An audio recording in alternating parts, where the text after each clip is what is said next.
Hello.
Okay, I got the audio right here.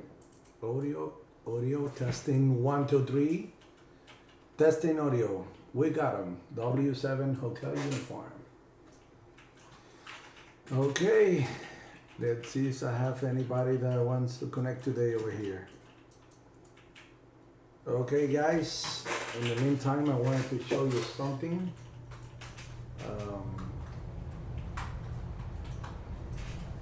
Got the new setup right here. Hold on 1 second. Okay, it's not this.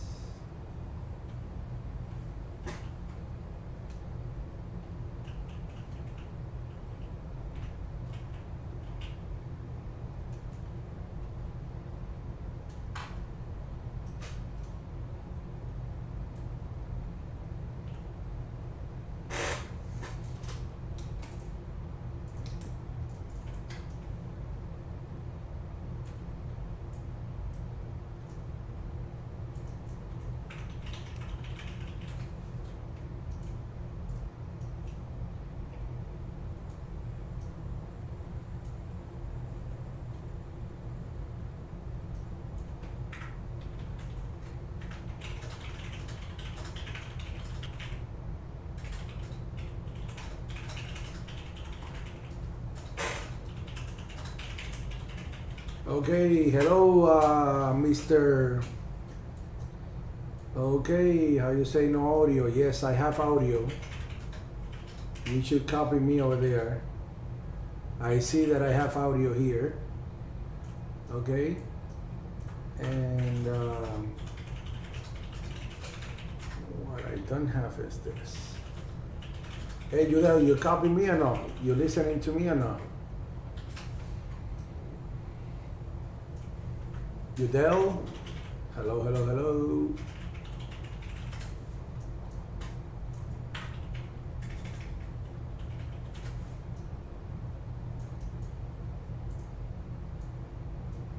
Udell, you hear me? ¿Me está escuchando, brother?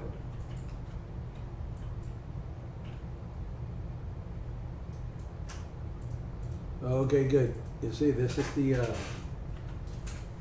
Jason router.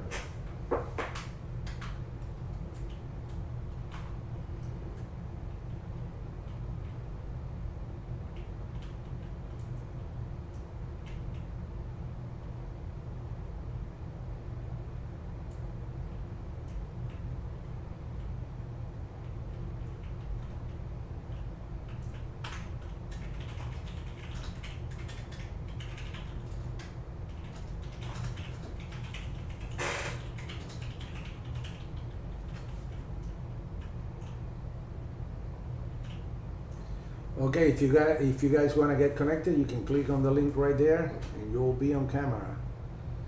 Okay, let me do this. Here we go. Well, today I got this magnets. You know, only make a couple of them, but they look very nice. And put the camera up to me. Oh, I think they're out of focus. Right there.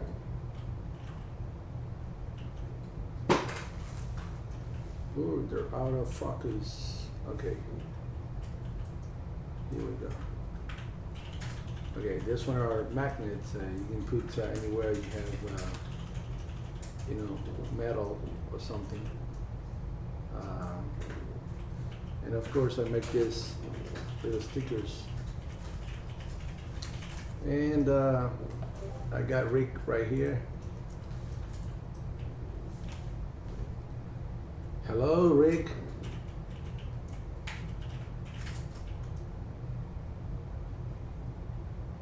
Hello. Oh, he's connecting the audio. Hello, Carlos. No frequency. No estamos en frecuencia. Estamos en el Zoom hoy nada más, man. You can actually join us by clicking on the Zoom link right there.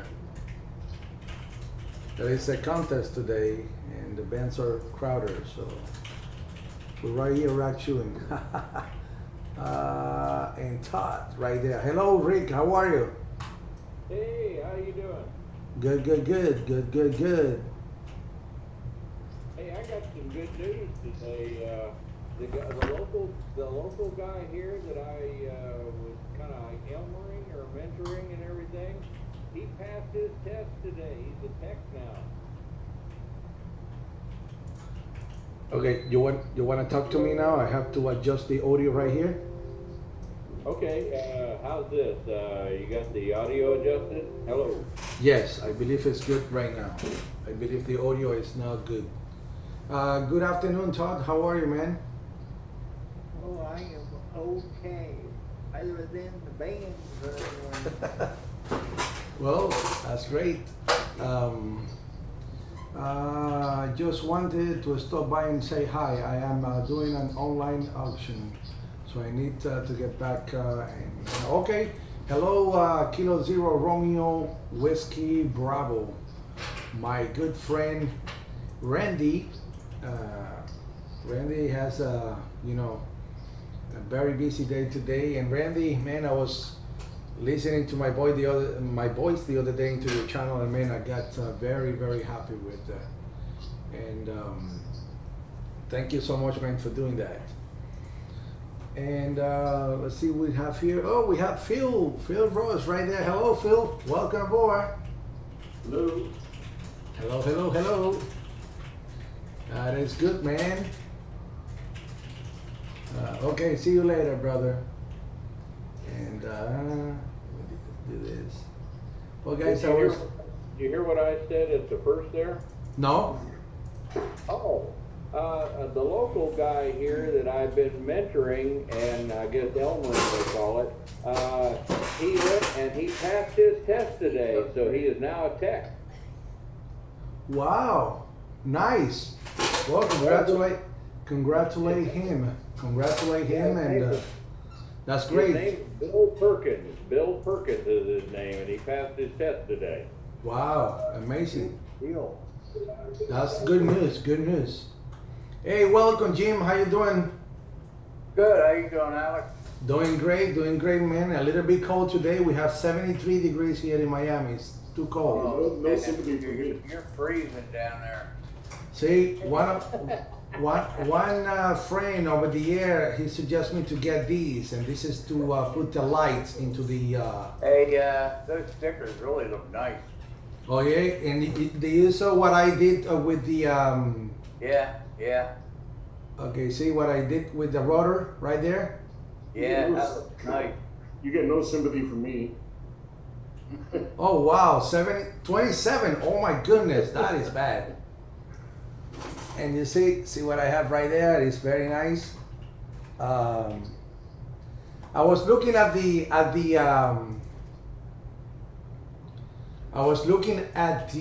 rotor the other day, and I said, "Wow, that is is a cycle." So, what should I? Hey, you got him! Good.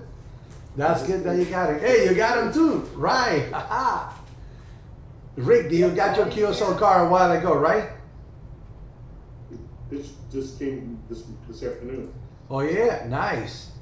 What's that you got, Todd? Very nice. QSL card? Yeah, that's the QSL car. My new QSL I car. gotta get mine made up. I don't know where to go to get them made up. Well, the BE3 Oscar Charlie make mine, and What do you get them, 100? no, he actually make me 1,000. 1,000? I got mine from, oh shoot. You can do EQSL, electronic. Yeah.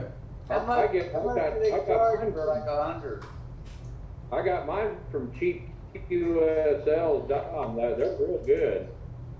How much they charge for like 100 of them? If you just get a basic card, I think it's $9.99 for 100. Could you send me the email address or the web address? Well, you can look it up online. It's just cheapqsls.com. Oh, okay. I can do that. Yeah, and I talked to the people out there. Well, that one gal, Sue, I think it's W7HU is her call sign, and she's remaking my old card. I had an old card where I was in a cowboy hat, holding a cheeseburger in one hand and a D104 in the other. It's a cartoon character of me, and she took it off my old card and put it on a new one, and it looks pretty good. So I'm gonna have her make those up. And there's one other one I got an artist working on with me setting in a radio station in front of a big RCA ribbon mic. It's another cartoon drawing. As soon as they get done with that, then I'll have her go to print, and I'll have two different ones that I'll have. Wow. Well, I see that November United 3 Queen. Bob is right there too. Love the rotor dial. Hi. Yes, I'm waiting because I thought I have to take apart the rotor to install this. Even if it's easy, I don't want it to do it because it just got here. So I'm going to do it tomorrow morning with more time, And but yes, I will do this. I believe it will be pretty neat to get rid of the yellow thing. 1 second, got a phone call. Hello? Dime. Hey Rick, how do you like these headphones? They're from the 70s. Sí, sí, te oigo. Oh, those are nice. Yeah, they don't have the mic, just the headphones. But they're from the 70s.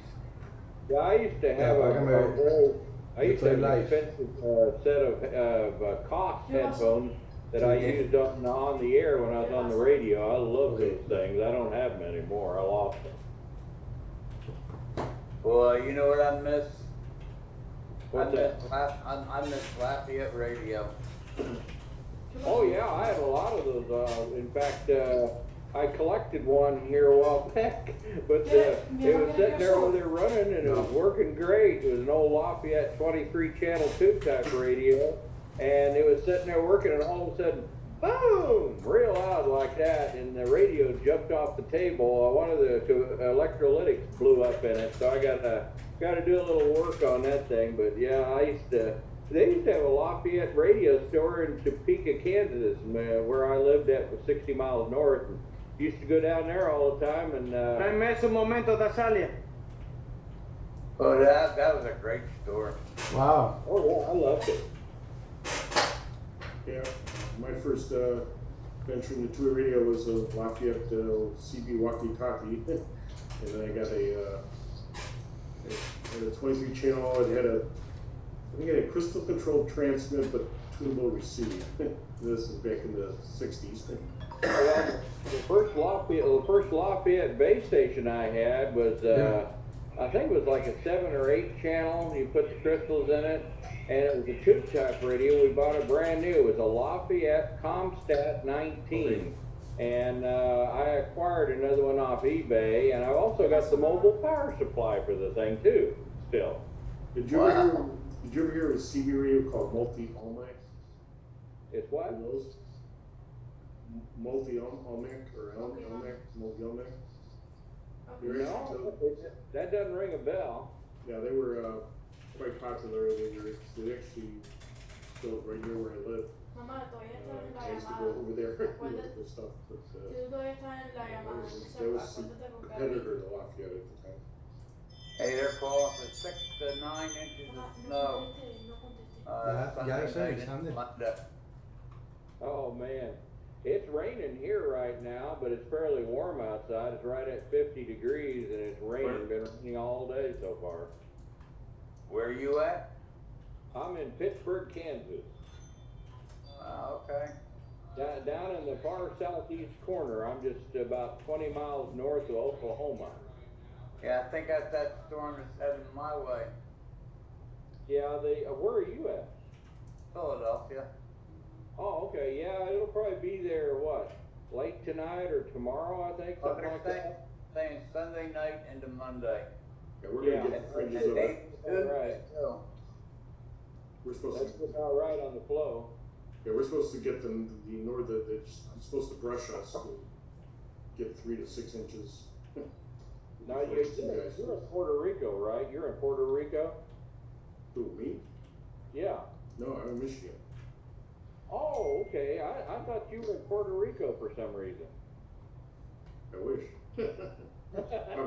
Because of my call, PR. Oh, yeah.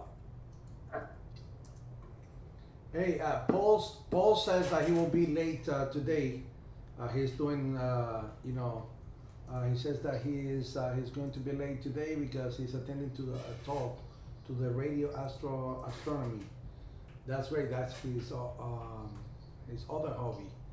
But in between we're getting good news and stuff, I would love to hear from Phill. Phill, tell me something. Yesterday you talked to me. The propagation went down.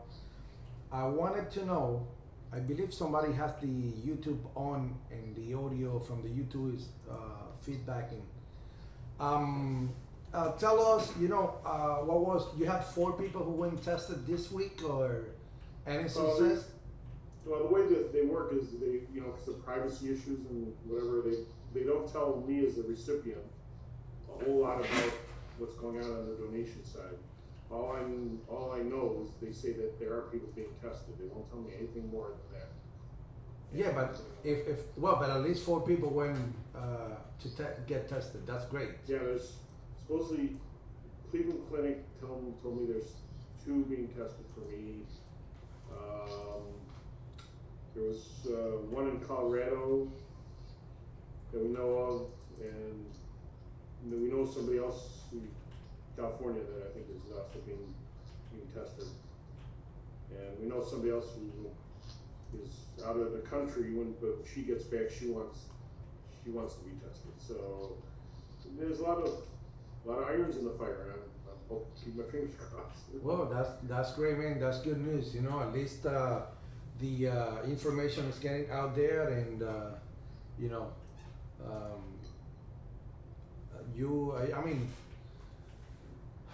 we try to push that every day, you know, and No, at I see least that. at I least really appreciate it. I at really least do. getting the information out is great, and man, at the end, what we need is to get you, you know, your kidney. That's what we need at the end, you know, and have you here calling CQ and enjoying the new antenna in your backyard and everything, you know. So that's my So goal, is that when spring comes and if I'm healthy, I think I'm pretty sure I'm gonna get one of those stepper, antennas like you have. I gotta measure, I gotta lower my tower down to see if it will clear enough room to install it, you know. So that's the issue with that. yeah, well, I think you can fit. I think you can fit oh, sorry. I think you can fit the urban beam in your home there. Yeah, I could show you, let's see, I don't know if I can, I'd have to connect up on my phone here. Yeah, connect it in your phone. I accept you again, and not a big Do deal. that? Let's see. Hey guys, and see what I have here. I got the this one was, you know, I did it in a local place over here. Of course, they're more expensive, but I was promising a couple of friends to send one of these stickers, and I'm gonna send it along with these, which are Well, magnets. you're really into this hobby, aren't you, Alex? You see, this is the magnets. You put it on everywhere. So the reason that I make this a magnet is because not everybody wants to stick a sticker on their rigs. But let's say that you wanted to put it on your power supply. You go and you stick that in your power supply. You put that into the power supply and it gets there, and then you can see it, right? I want one of those and a sticker. Yeah. Okay. Those stickers are hard to get off. Of course, yes, I will send it to you, and like I say, it's much better because my, you know, I'm gonna order some online, you know, cheaper than this one. I did this yesterday. I picked them up today. It was a little bit more expensive. I have Phill right there. That it was a little bit more expensive, but they made it quick, and I can share and see if you guys like it. So I believe it's great. And I'm gonna send it to you guys, of course, to each of you guys over there. Hey, I have Phill Ross twice. Hey, hello, hello, Phill. Hello, Phill. Yeah, hold on. I gotta figure out how to switch the camera on this thing. Yeah, and well. my friend Todd got one of the other stickers, and he's gonna get one of these, you know, magnet ones. So, and you don't have my new QSL card, Rick, right? No, I don't. I don't have it either, Alex. Huh? I don't have it either. Who? Jen, Yeah, I was talking about you, Rick. Yeah. Yeah, you don't have any. Yeah, I don't have any. I was gonna wait when I got my new cards done. I was gonna send you one because I wanted to get one of each of your cards. Man, I sent you one for Christmas along with the Christmas card. You never received that one? No. Oh man. I gotta send you another one then. And I'm gonna make it now. Okay? Did you send it to Okay, the here's, Did can you hear me okay? Android? No? Oh wow, yeah, see, guys, look at Phill Ross right there. Hold on, let me put this. Okay, hold on. I Here's got the it. tower. Okay. Wow, that's the tower right there. You see, that's a crank up. That's a motor there. Okay. And the problem, and the issue I have is that when this is down, there's a gazebo here, so it would actually go, so if I'm at the base of the tower and I go this way, it's gotta go down into that part of the yard. And I'm concerned about whether, you know, up there is gonna clear this gazebo. You know, if I put a big, one of those steppers on there. Wow. look at all the snow. Wow, it's covered with snow, man. That's what I'll be getting. So that's the setup right now. Doesn't snow in Florida. No, we don't have snow over here. Well, speaking of QSL cards, Alex, have you checked your mail recently?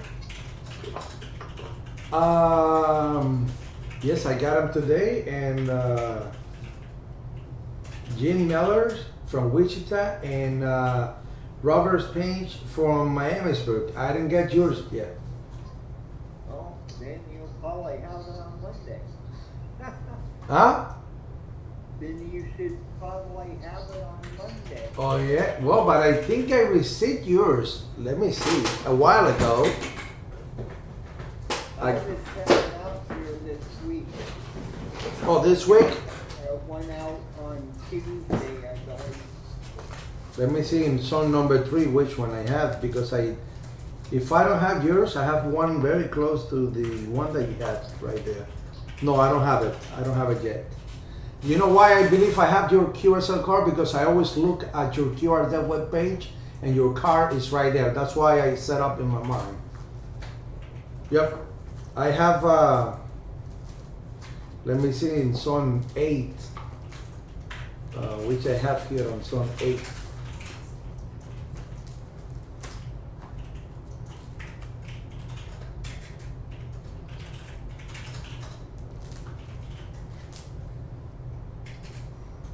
A couple of them from Zone 8. Very nice. See? Yep.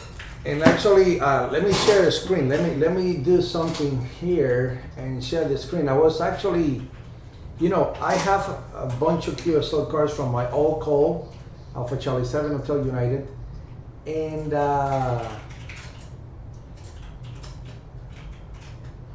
for some reason I don't know how to integrate, because I believe they can be together. Because I have like 200 and some countries confirmed, and I don't know how to make them. You cannot mix, or you cannot put the one that you have on your QSL card into your LOTW account, right? Hey, sorry Alex, somebody have the audio from the YouTube on, and this is coming back. You think so? Somebody has the YouTube on? The audio from the YouTube, somebody's have the audio up. Not hearing Put me that. down. I'm just hearing coming from the Zoom. Yeah. Yeah, everybody would have to use the Zoom. I don't know if what you're listening is, because I have two mic. I have the mic, this mic, and I have the way that I found to transmit the audio from the Zoom was activating the mic on my camera. So you seeing that because of the camera, you know. Judel, let me know if you're still, you know.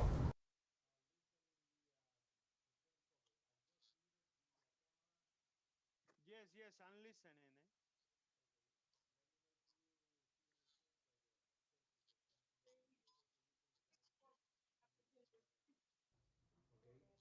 Yeah, now it's good. Now it's good. Okay, and tell me now, and talk to me now, guys, to see if I have the same problem, because I believe it's the other microphone. No, now it's perfect. Now it's perfect. Now it's perfect. Okay, good.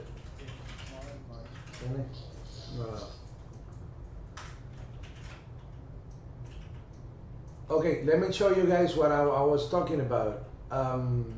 No, you turn off your mic, Alex. Now you need to on your Yes, I need to put on my mic in there. So let No, me. now it's perfect. Now it's working perfect. Okay.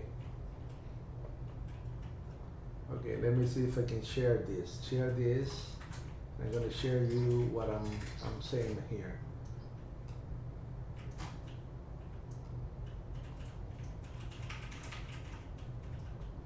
Okay, you guys see there what I'm scrolling down right here, right? Yeah. Okay. You see, what I have here is 175 confirmed countries, right? Right. But I have in paper QSL card a bunch of other countries that I don't have it in here. My question was if I can send that to the ARRL, they can confirm that I have it and put it on my LOTW account, or it's a different account. That was my question because I never get clear on that. You know? I'm gonna look at something, Alex. Huh? But let me look at something, because I know in one look of the world, you know, you can, you know, let's say I went forward. You can make a,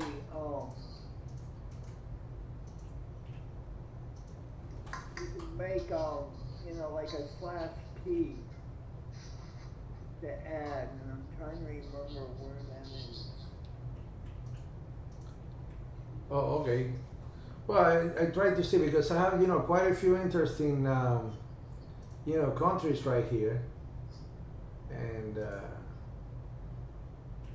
but, you know, that will be very interesting to have the other ones too, you know, because I've been working hard for that. The only thing I could think of would be call the ARRL in Newington, Connecticut on the phone and ask them if you can combine the two call signs to get all of your stuff in there. Oh, yeah. I just call them and ask them. Whenever I have a question like that, I just call them up. They're usually pretty helpful. Okay. Oh, yeah, Jim says that he doesn't see the thing on the Zoom. I mean, on the YouTube doesn't show the screens that you got on seeing in there. You guys are seeing the screen, but the YouTube is not seeing that. Okay, but that was the. Let me stop sharing here. That was the question that I wanted to ask you guys, because you know, I always have that curiosity, you know, because on my LOTW it says 175, and I really have, you know, like 220 confirmed. If I count, okay, 220, and I always wanted to know if I can have that credited to my LOTW account. That's the question that I have. I would say just call the ARRL on Monday and ask them if you can do that. I would think you could, but I'm not them, so I wouldn't know. Yeah, Oh, wow. If his old stuff is on another account, they would have to combine the two accounts. Yeah, since it's the same guy with different call signs, I would think they could combine it. I would think that, but you know, you never know what their rules are. So I just call them and ask them on Monday. Call their office and ask them. And I did find what I was looking for. If you look on the award page, there's the way you can create Sí, no me llegó hoy. another award account for one. Yo estoy seguro que no me la dejaba And I ahí. don't know if that would go on for everything else.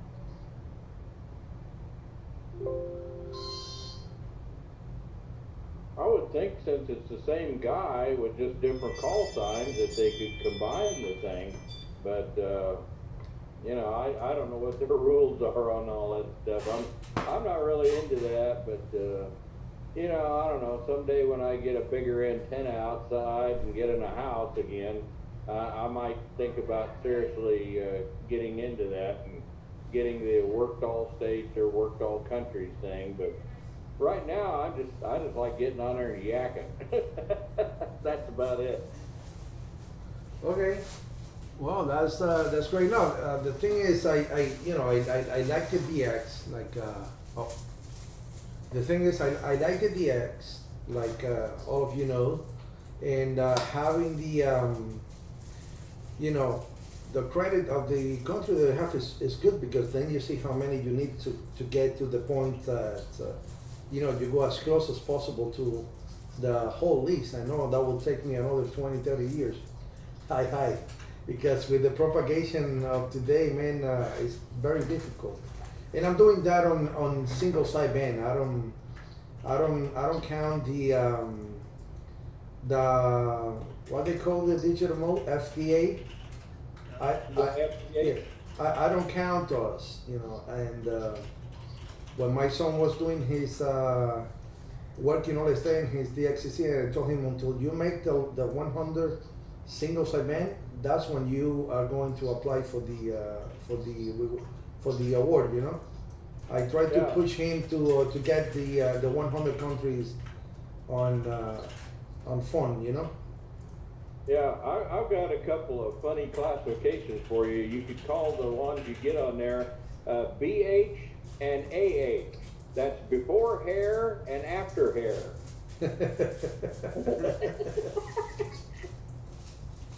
Before hair and after hair. Wow, that's crazy. That's right. Man, I'm thirsty today. I figured I'd throw that in there since both of us are thinning on top. Hold on one second. I'll be back. Continue to talk there.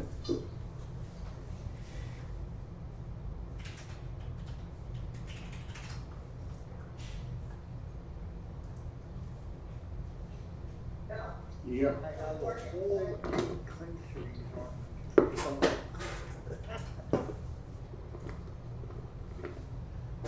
I got a Modelo, Oh, there you go. the Mexican beer.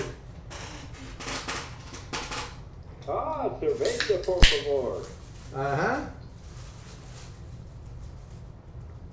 Salud. Yeah, hey guys, you saw the other day on 15 meter, the propagation was nice. I have this Alaskan station, man, 5x9, he was great. That was cool.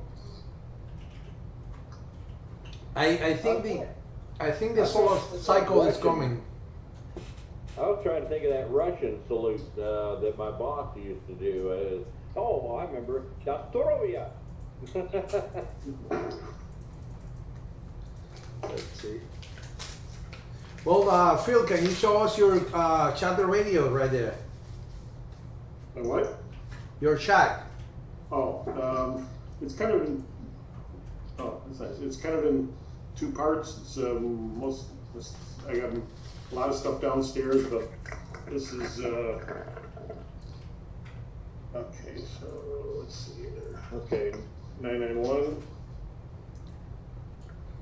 DMR radio. Got a couple HTs up there. That's the Yaesu FT 400s here.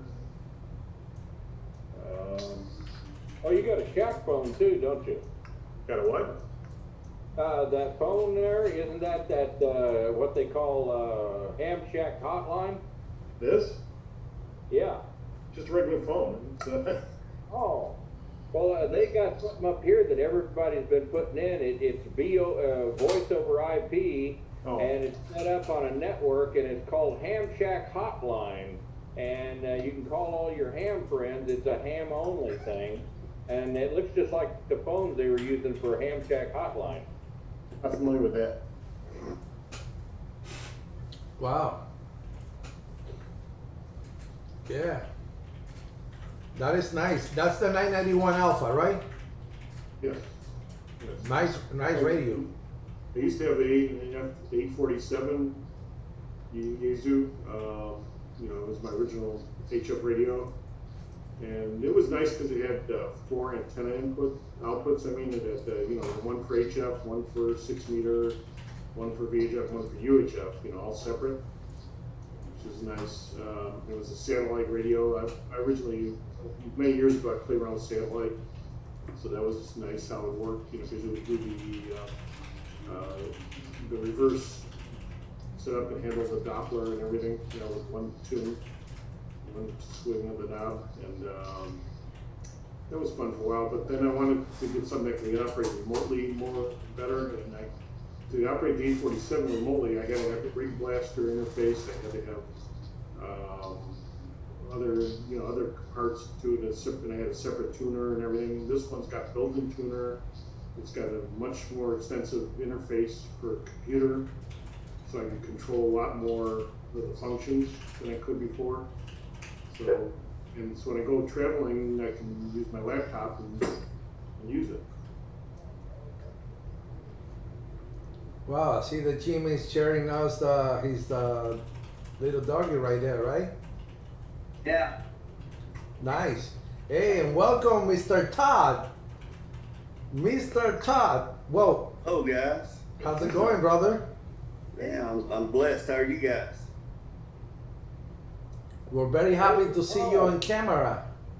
It's good to see you. I wasn't sure about doing it, but I decided I would. Hello, Todd. I saw you on 100 watts of the wire earlier. Yeah. I try to make that every week if I can. Yeah, I got in on the tail end of it. Yeah, I saw you come in there. How you guys doing? Pretty good here. Good. Good deal. What's the weather like? Here it's raining and right at 50 degrees. That's about where we're at. We're in the 40s, but it started raining while I was feeding cows. So glad it's not snow or ice. Wow. I know, man. I know. Hey, Todd, remember, whenever you're ready, just let me know. And when we talk about it, so that way I can set you up, okay? I appreciate it. Was going to look at that today. I've just been busy all day, so I get a chance, I'll look at it after a while and That's try to okay. figure that out a little bit. But yeah, After I'd I like to finish get here, that- if you want, we can still get connected, even if I'm not live streaming, and we can do it.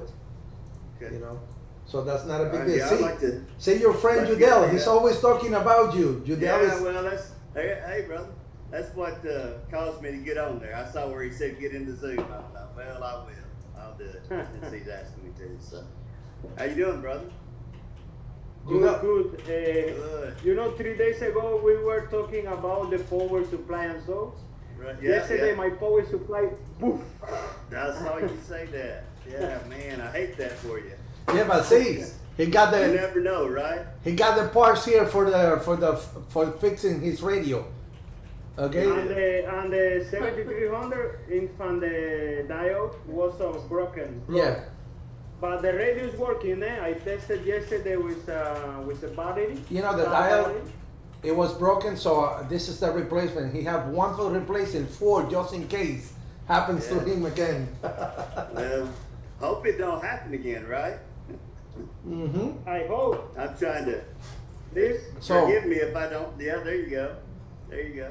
Hey, Forgive Todd. me if I'm not looking right at you. I'm trying to. I've got 2 screens and I'm trying to figure out where the camera. Hey, Todd, and you told me that you don't like this one, right? No, I didn't say that. The magnetic one. No, I didn't say that, but I did say I like the other one. That's good. That's good. I like that. I'm gonna send you one. That's awesome, man. That's awesome. I saw you showing it a minute ago. It looks nice. Real nice. You Oh, getting yeah. all fancy? You saw the on the rotor right there. Let me share that. Hold on. You see the rotor right there? On the you have to see it on the YouTube. Unless I share the screen here. Hold on. Let me share the screen right here, and it's gonna be, I believe, this one. Okay, you seeing that? Oh yeah. That's awesome. And it's good. And you turn around, and then all the numbers and the things are there. So when you turn around, you know, it's nice. Fancy, man. You're getting fancy. That looks nice. It does look nice. How did you get that in there inside It the looks dial? real nice. Eh? How'd you get it inside the dial? How? Easy. You want me to do it? I just knock the thing out, put it in, take the needle out, Oh, and I have these. When I get it, I open a hole on it, and when I open a hole, I just peeled it, and stick it. Boom, boom, boom. Easy. Because what I did before I did this on purpose, I measured the distance of the cycle inside. So when I went to the store, I told them I want 2.75. I mean 2.2 and a quarter. And 3/4. I'm sorry, 2 3/4. And then they made the cycle 2 3/4, and I opened the hole on the center. And when I put that in and I stick the needle back on, it was right there. You know, you have to think outside of the box. It's sharp. It looks nice. I mean, Speaking of rotors, did you get that link I sent you about the rotor control? yes. And my friend Alberto, before Echo Charlie, he ordered one. We're gonna see how that works with him, and then if he set up correctly and he knows how to do it, then he will come over and do it, because I'm very bad at computer. So after he figure out how that works, he will come home and we'll figure it out. You want to see what it looks like? Hold on. And I see that Eric is watching us. You know, Eric, Kilo Delta 2 Hotel Whiskey Delta. You know, he's a kidney donor. He donated one of his kidney. I don't know if you remember him, but a great guy, great story, and man, happy to have him in my audience all the time. He's watching all the time, and every time that I see him, man, I say, wow, what a nice man. Let me, here, if I have permission, I'm going to share my screen. Mm-hmm. You see this? Mm-hmm. Oh, I lost it. Hold on. Having a little bit of an issue here. Let's see. Oh, there it is. Okay. So, all right, you can see that? That's the control. So I can just, so I want to change it. I just move my mouse. I just go click it like that, and Okay. you'll see should start moving. There it is. It's moving. Wow. So that's. And that's an app, or that's the Ham Radio Deluxe? No, this is a separate software. Now, if I want to do like goes out of here, let me. Because I'm interested to use the Ham Radio Deluxe, you know, because that's the one that I have connected. I'll show you that. Hold on. Mm-hmm. There we go. No, party All right, favors, you let me guys share my okay. screen again. Let's see. Okay. All right, can you see that? Mm-hmm. Okay, so I go to rotor display. Can you see? I don't know. Can you see that screen, the rotor? Or do I have to do it different? No, I have to do that differently. No, you have to put it on that place, or click share the other one. I gotta stop sharing that one, and I gotta share that one. Okay, it's a different screen. Hey, Angelito, ¿Qué pasó? what's good, brother? Learning here from Phill. Okay, that's the one that I want to have. All right, so this is my app, and there's the dial. So if I was gonna like go to you down here somewhere, just click on that, and you'll see the dial will start. But you can do it from the dial, right? From the left-hand side, like the... Hold on, why isn't it? Let's see. Why is it not going? Let's see. Hold But you can do it from the dial? on. Yeah, there it goes. Now it's moving. There it goes. Hey, see, Delta Echo 2 Tango Romeo Fox is watching there. Hello, Trusting. Don't forget to stop by. We're here to have you, brother. Sorry, I didn't quite catch that. Could you Oh. please repeat it? It's not with you. Shut up. So that works pretty well. And you can also do that through the logbook too. If I close that. So if you put the call sign and you in the logbook, you hit rotor, that will automatically go to there. I don't know about that. Let's see here. Wait a minute. Let's see. Hold on. Let's see here. Logbook. Here we go. Logbook.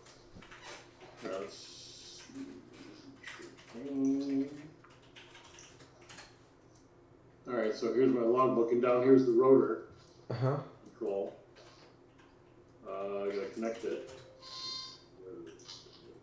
Oh, rotor control program has to be running. Okay. So let's connect. Okay, so now it's connected. So I'm not sure. So if I take, so if I like, I don't know if I have to. If I put in your call, let's see. I don't know if well, the rotor's already pointing towards you, so I don't know if that will change or not. Let me move it. Let's see, can I move it? I'm still playing. I just set this up just the other day, so I'm still learning it. Okay, so I just clicked on the dial and it's moving. Okay. So the question is, if I put in, okay, Yeah, if you put the new code, that will follow the square grid of a person, and it will go there to the coordinates. Okay, fine, fine, so okay, fine. fine. Should move the rotor or not? I don't know. Let's see. I don't think it will. I don't know. Oh, wait a minute, there's a thing here, rotator. So I don't, You need to write there. huh? You need to write there Yeah, what do I put in there though? That's the question. No, that should, that, There we go. Yeah. Oh, there we go. Log coordinates, okay. So let's see if I, you have rotator, and that should move now. let's see, yep. Oh, Yes, move. it's going the other way though. Yes. It's going around the other way, it's going. I don't know. Yeah, because you have it to 300 and some degrees. Yeah, but you're more, really southeast. Why is it going to the west? Yeah, yeah, I don't know why. It has to be 76 degrees from you. Is that your coordinates? No. So how do they come up? Where do they find those coordinates? For some reason it's not synchronized. Well, that's for some reason it got this number. I have no idea where it came from. Does that get the numbers from the QRZ log? The grid square. My grid square is correct. No. That's incorrect. Echo my 19FR. That's not my grid square. No. Huh. Well, that's what it found. No. You look up here. Echo Lima 95 Tango November is my grid square. So okay, so it's getting wrong information. And Radio Deluxe. Yeah, we have. Hey, don't say Ham Radio Deluxe. The Ham Radio Deluxe is the best program that I ever had. Number one.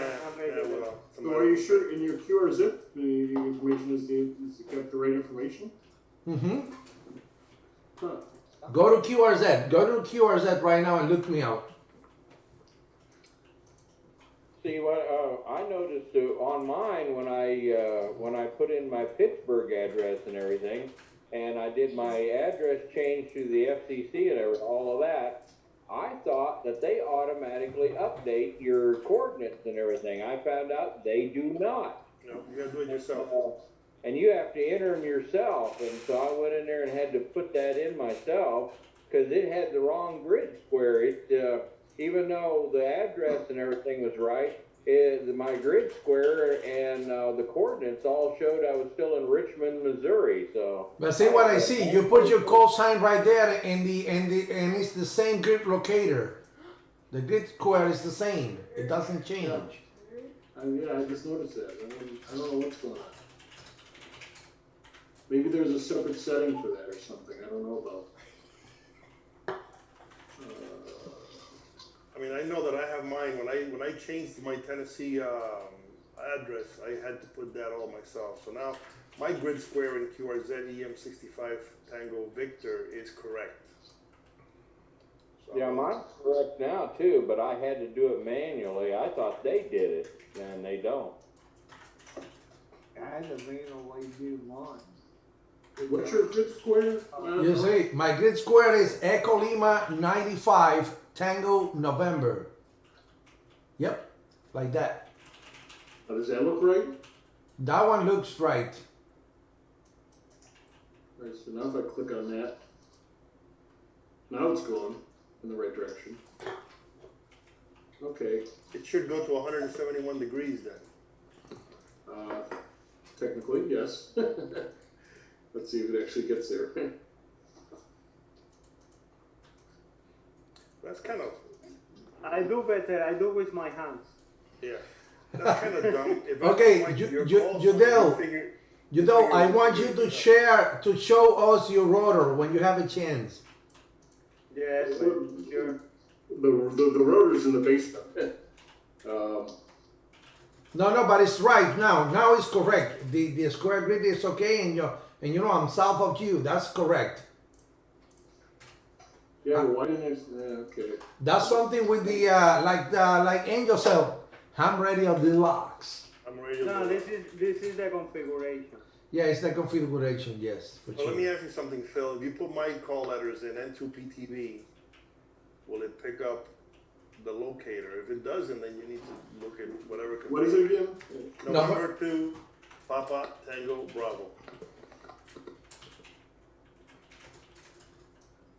No, it didn't change. Didn't change. There's something on the software, on the program there on the So settings. go again to low coordinate. Yeah, but you have to do that all the time. I mean, it's No. He have to. No, it went back to EM19FA. That's, I think, Phil, those are your, whose coordinates are those? I don't know. It's not mine. I believe it's a setting that he needs to do there to Yeah. fix that. To go automatically. Go what? To update that automatically from QRZ, you know. Yeah, well, that's what I was looking at. I've got. Let's see here. Configure. Yours. No, not there. Rotator, go downstairs. 3 more, yeah. That's just. No. That's not over there.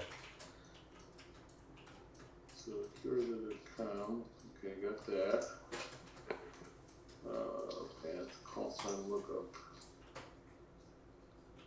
Yeah, you got the subscription and everything. You should get that easy. Lookup option. I know when. Okay. go back. Click there. Click on the other one, or the other one, on the other Go to one. look up option. Look up. Okay, you see, use the default location from country list and unique calls. Yep, I think you have to check I that. think you have to check that, and hit apply. Hit OK. So there's- Okay, and now try to put the call sign again. No, okay, and hit no. No, still didn't do it. Hmm.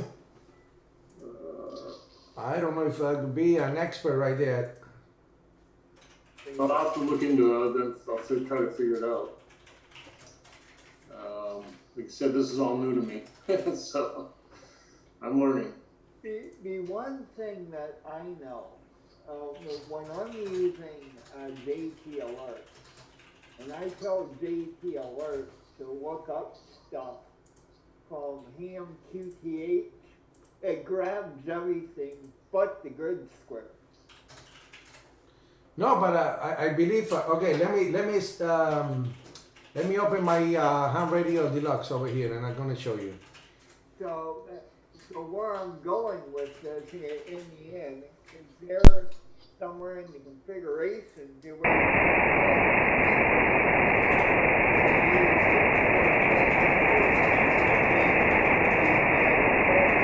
That's what I was.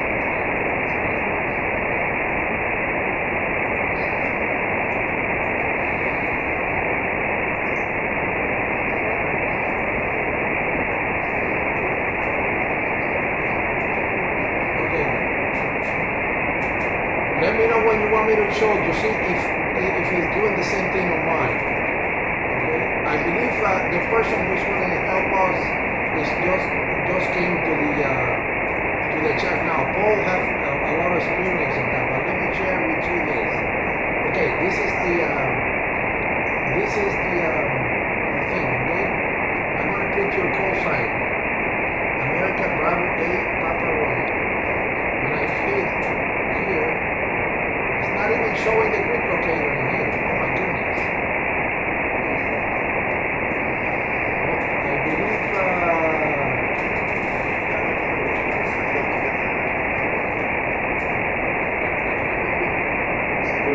Somebody said in the chat that you need to restart the program to take effect.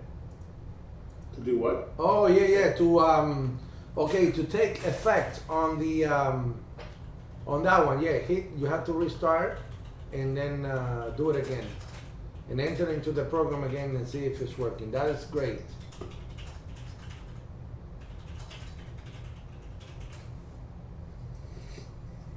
Saludos, Angelito. ¿Qué pasó, Yudelito? Hey, Mr. Paul, welcome aboard, brother. He's connecting the audio.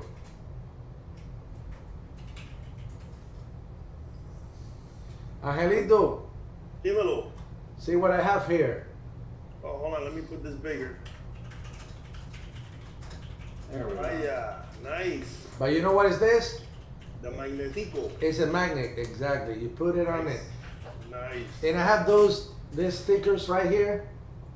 But I think the magnet is a very nice idea because if I send you a sticker, you're not going to stick the thing on your radio.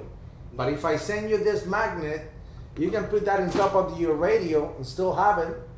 Yep. And it's not going. I told you that when I don't like you no more, I just take it off and throw it away. I Yeah, don't have to be peeling it off. Oh my God, I can't get Alex off my radio now. exactly. Hey, see what he had there? See, he got a QSL car. Bro, Yeah, it's still not pulling up the locator. Still the same thing? Yeah, it's actually blank right now. They restarted, there's nothing in there. I got a feeling when they did that, they said, you know what, when we'll put the source code for that in later. Nobody said to use that. Just make sure you get $100. 75 Oh, it's 75? with discount. Well, man, I'm telling you, I bet that if you contact them, they will tell you what. It's just a matter of setting. You need to set up that correctly. The fact that it's not working is because it doesn't mean that the software is bad. We are bad programmer or bad user that we're not reading the manual and do it correctly. Okay, most of the time the people blame on the product and they don't blame on their own self because like me, I don't know how to do that. But if I go and I learn and I look at the manual, that will work. Yes or no, Angel? No, you sold. I'm sold. Yeah. I mean, I don't know you, but for me, the Ham Radio Deluxe is the most complete amateur radio software. All those fails read the manual, so I got the manual here. Hey, I don't know. I have in my log, I have 18,000 QSOs. We're talking about 18,000 QSOs. And when I'm calling CQ and sometimes when I listen to people, I already tell the name and the city and everything. Why? Because the Ham Radio Deluxe is fast. It's good. You have Ham Radio Deluxe, Paul? Yeah, I'm using Ham Radio Deluxe, and I was kind of monitoring while I was watching my other class. You were having some kind of conversation about it, and so I missed all of that. Yeah. Was there kind of a general question or comment about HRD? Yes. We have a question that how you can actually get the information from QRZ, the scriptware, the grid square. I'm sorry, the grid square. How you can get that? Because in my case, when I put, it tells me the name and everything, but it doesn't show me the script, the grid square. I'm sorry, from the other ham. In this Oh case, yeah, so I think I do know that one. If you're a member of QRZ and you go to your page and put your grid square in it, it will show up in HRD. But if you haven't gone to QRZ and put your grid square in, there's nothing for it to read. No, but I have it. I did it on mine, and it's not showing on his. And I don't know if Papa Phill has on his. I close. I have to put in 2PTV. I have to put in 2PTV then to see, because in 2PTV he doesn't have. He has that one, but I don't know if.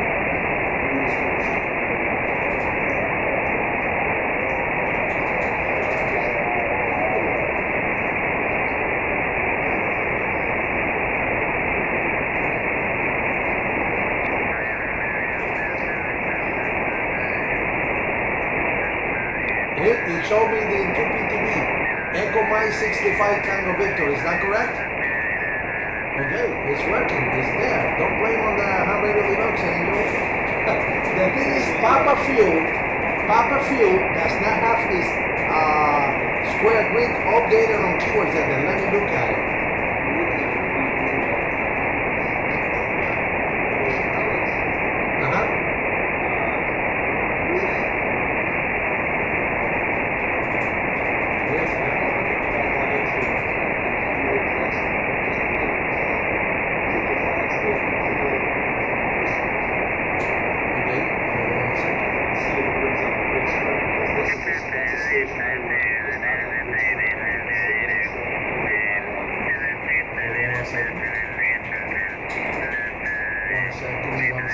What is the call sign? Kilo Fox 8 Kilo Uniform Whiskey, right? They call, no, Kilo Fox 8 Kilo Uniform Whiskey. Is Kilo United Whiskey? Kilo Fox 8 Kilo United Whiskey.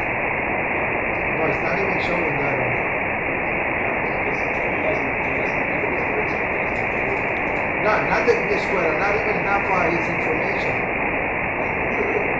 Oh yeah, Kilo Foxtrot 8 Kilo Uniform Whiskey. No, it comes out blank. Are yours too, Angel?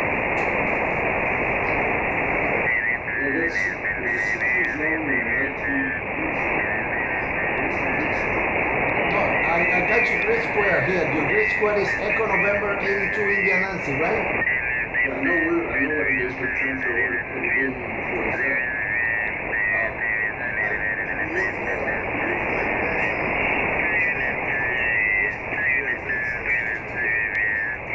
They're not a sixth, right? So you got it wrong.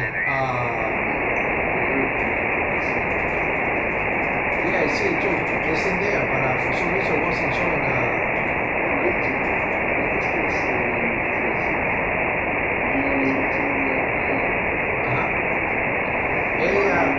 Paul, for some reason I believe you talked to someone and you got the code sign incorrect.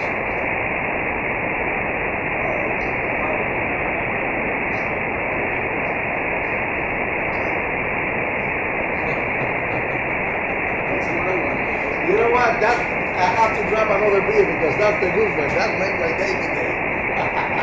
Let me grab another one. You want one, Angel? Which one you want, Modelo or I have Modelo and Bob Pie. Which one do you want?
call sign on your title page here? Yeah. What is that? AB Bravo. Americas. Alpha Bravo. A very tiny print on mine. Papa Radio. Yeah, it doesn't pull up. What's your grid square, Phil? Echo November 82, India November? India Oscar. Yeah, if I pull it up, I get Echo November 82, India November. November? Yeah. Hold on. What is it? Oh, wait a minute. I wonder if. Maybe it is India. Let's see.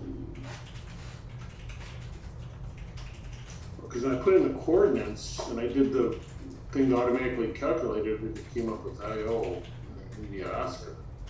That's what QRZ also has for you. Echo November 82, India November. Huh. Yeah. Yeah, I see it in your QRZ page. Yeah, so log 40M picks that up. I see that on log 40.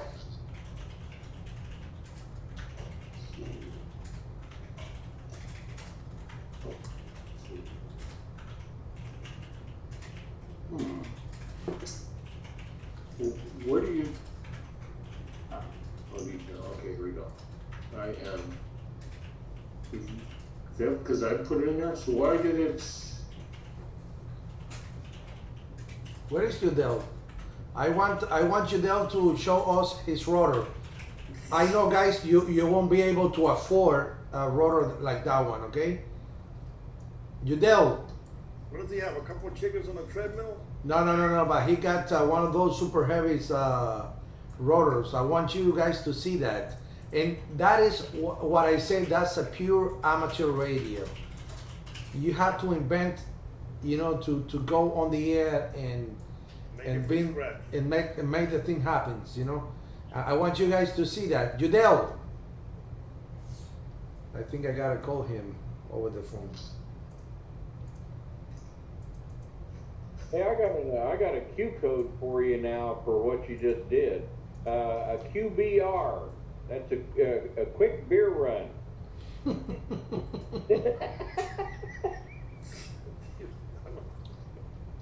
Hello. So, from now on, whenever Sale ahí para que nos enseñe el rotor. you just say QBR. Dale, compadre, que eso está interesante. Dale, sale por ahí. Yeah, he say, no, I don't want to show that. That's, that's not good to say yes. Okay, I think he sent me the picture, but I don't have the picture right here. Maybe he have it and he can check the screen, or he can put his telephone and connect like Phill Ross did. He used, the, Angelito, explícaselo mejor tú, porque tú tienes mejor el inglés que yo. Dime, Explícale cómo hizo el rotor. ¿cómo lo hizo? Lo hizo con la parte del centro de una rueda de carro, la parte que rueda. Ajá. Le soldó una cosa ahí, le puso unos manubrios y con eso lo rueda manualmente. Oh, okay, so what he did was he got a rim at the bottom of the tower. He put the pipe that rotates the antenna, welded it to that rim, and he turns that so that he can turn the antenna.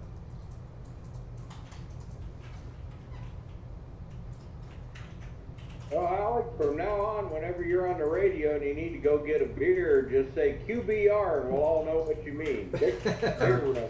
Yeah, but I was just thinking, Rick, QBR is already taken. He's gonna think you're gonna go out there and buy something on television. Oh. That QBR, that club that they buy stuff. Hey. Oh, I think Bob, you have to mute the YouTube. That's very basic. No, the YouTube. Don't mute the Zoom. Mute the YouTube. So yeah, QBR, right? A quick beer Run.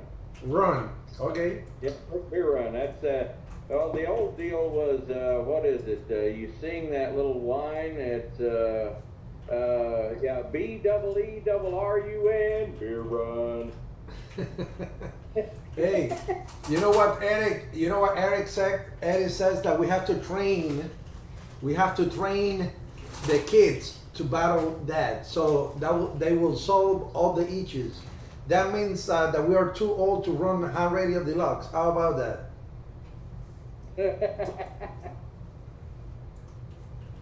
Yep. And I see Ariel is right there. Ariel, I don't see you connected here today, brother. QCR, coffee for me. Okay. We're learning a lot of things from Todd. QCR, coffee for me, right?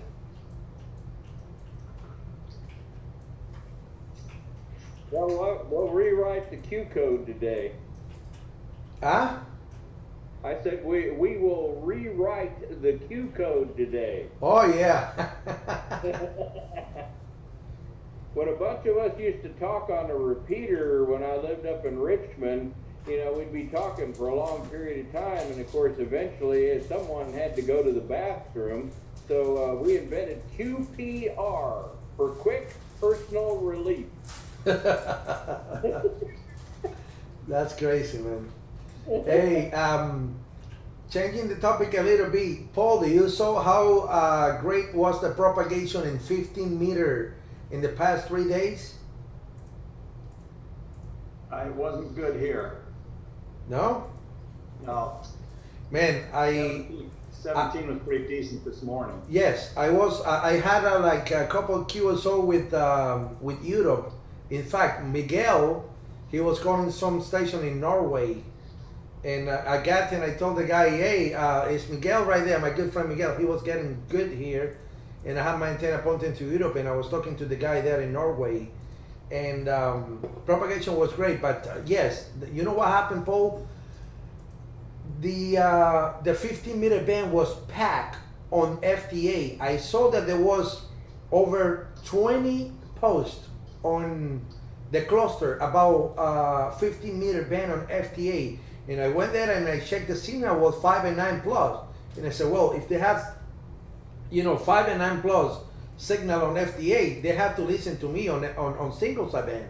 So I went to 21.310, I believe, for 315, and I started calling, and the first day I made 23 QSO, including Hawaii and Alaska, and I'm telling you, 5 and 9, beautiful signal. And the second day, who was the day before yesterday, well, I believe was yesterday, I have also to a station from Alaska, right, Todd? I mean, that was 15 meters. I don't know, 10 or 11 this morning. It was open pretty good. I was listening to 4 or 5 different stations. One of them was Brazil, but they were very loud here in the stations in the U.S. Papa Victor A Alpha Lima. That's what I do. When I look at FT8 and I see the PSK propagation, and I see that thing booming, boom, I jump on the sideband side. Yeah, because sometimes the people they have the radio, but they don't go to the band because they think the band is dead, but it's not dead. You know. So check the propagation now, Paul. Every time that you get a chance on 15, even 10 was open the other day. But 10 meter band was open, of course. I know 10 meter band was open for a couple of hours. But man, I have reports from a friend of mine. He works like 40 stations in the amount of an hour or so. So that was great. Do any of you look at DX maps for propagation? No, can you share that to us to see it? What I do is I use Grid Tracker. And with Grid Tracker, if you shoot an FT8 signal, Grid Tracker will then kick you back where in the world they're hearing you. And But you have to send an FT8 signal. Yeah. Yeah, so DXmaps.com. And I've got mine set up for HF. And I can go look at any of the HF bands and see what the propagation. Now, most of the propagation arrows you're going to see are FT8. So right now, 15 looks reasonably good. Take a look at 20. 20 looks really good right now. Oh yeah? Yeah, and there is a lot of activity because of the contest. Yeah. Oh, that's right. It's the winter field day, isn't it? Uh-huh. And plus, they have the Belgium contest too. There is a contest from Belgium. I mean, in Belgica, Belgium. They have a contest over there running this weekend too. Yeah. Well, let me clarify. If you go to, if I use, for instance, a grid tracker, right, and I'll turn on my my W7HU whatever it is. I don't know if I got the letters right. Software through the internet, it detects that I'm online, so you no longer have to send an FT8 signal, and then you'll see where the stations are around you, where they're listening to you. And then you can tell whether it's good to the west, it's good to the south. There's also that propagation.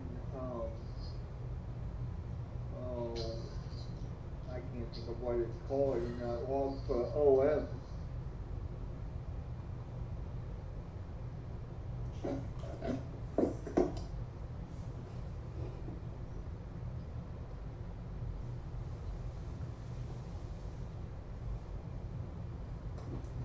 Everybody's looking at the picture in the back and thinking, what is that? So give me a moment. Is that you flying an airplane? Uh-huh. Well, I wasn't flying the airplane. I was at the cabin of the airplane. That's a Yak 42. It's a Russian plane. And I was there on a special event for the 70th anniversary of Cuban aviation, Cubana de Aviación. And they activated a couple of ham radio operators from Santiago de Cuba, and they invite me to this special event because I was, I was very young, and I was very good calling CQ. I mean, calling DX. So the ability to make quick contacts and stuff gave me the opportunity to participate in that. So they they told me come over to Santiago, and they even put me in a hotel. In that occasion, the first time that I stay in a hotel with a pool. Yeah. You know? Uh-huh. Papa, so you know what me? No diameters. Oh, okay. My son says if it's not a MiG, don't call them Russian plane. He said it has to be a MiG. Yeah, but that one, I was very, very young there. I think I had like 16 or so. Or 15 or 16, something like that. I was very, very, very skinny that time. And thicker hair. Mm-hmm. Glad you said that, so I didn't have to. I have a lot of hair that time. Yeah, now I'm a little bit bald. A little bit. Go get Just it. a little bit. I definitely know the feeling. I'm thinning. Papa, And that was my station in Pennsylvania when I used to live in Pennsylvania. You know what is that amplifier that I had there?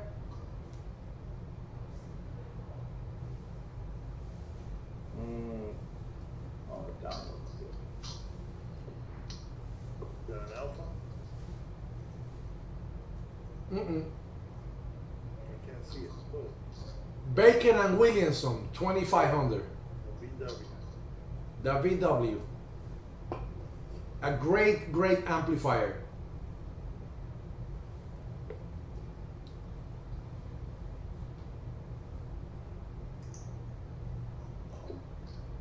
I just submitted a support request to HRD about that, see what they say.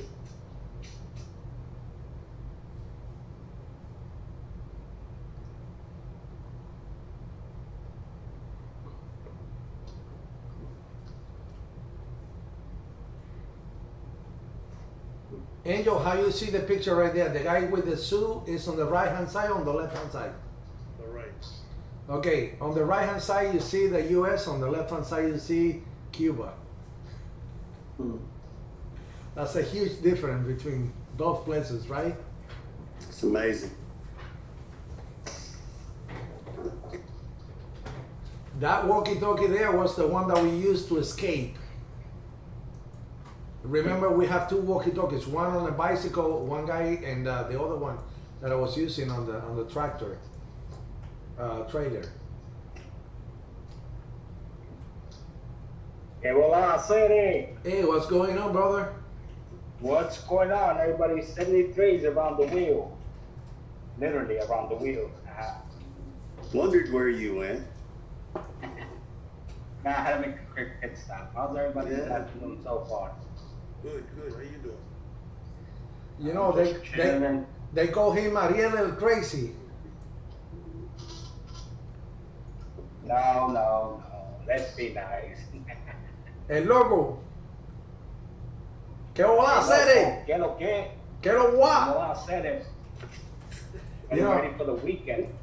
Hey, it's very funny, guys, that I don't know if you ever heard me when I speak Spanish, I speak with a different accent. So when I talk to somebody in Puerto Rico, I talk like a Puerto Rican. So when I talk to somebody from the Dominican Republic, I talk like a Dominican.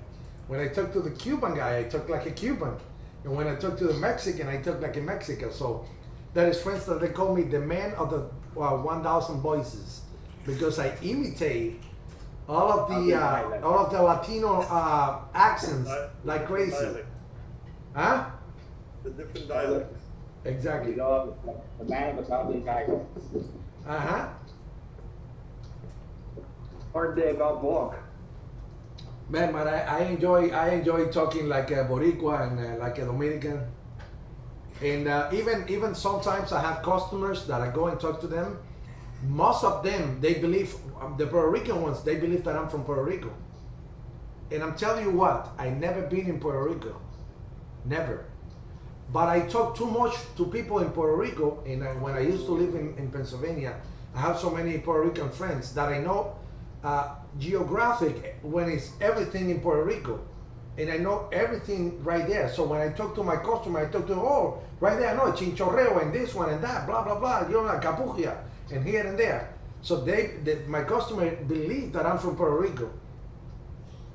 You know? Some of them I tell, man, I'm not Puerto Rican, and they say, what the heck, are you being, yeah. But the other ones, I couldn't say that because they're gonna say, wow, this guy was, you know. And they believe I'm Puerto Rican. Because, you Hey, know. Alex. Huh?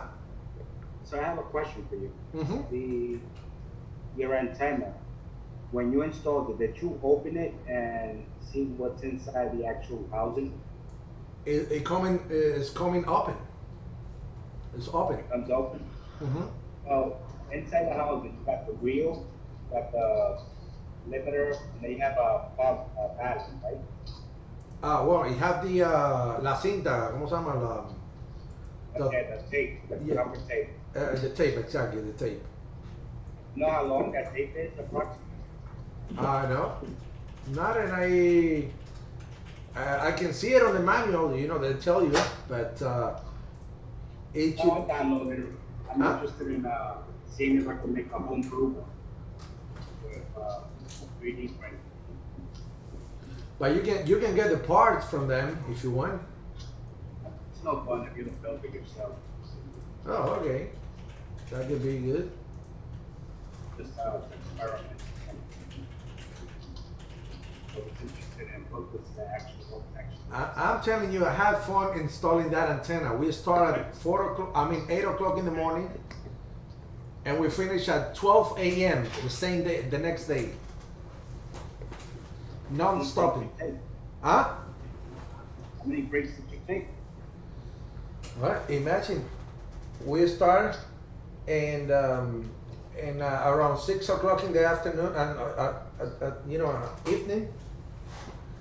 We finish to assemble, the first thing, and then we start cutting the tubing and make it together and making everything, because the antenna come unassembled completely.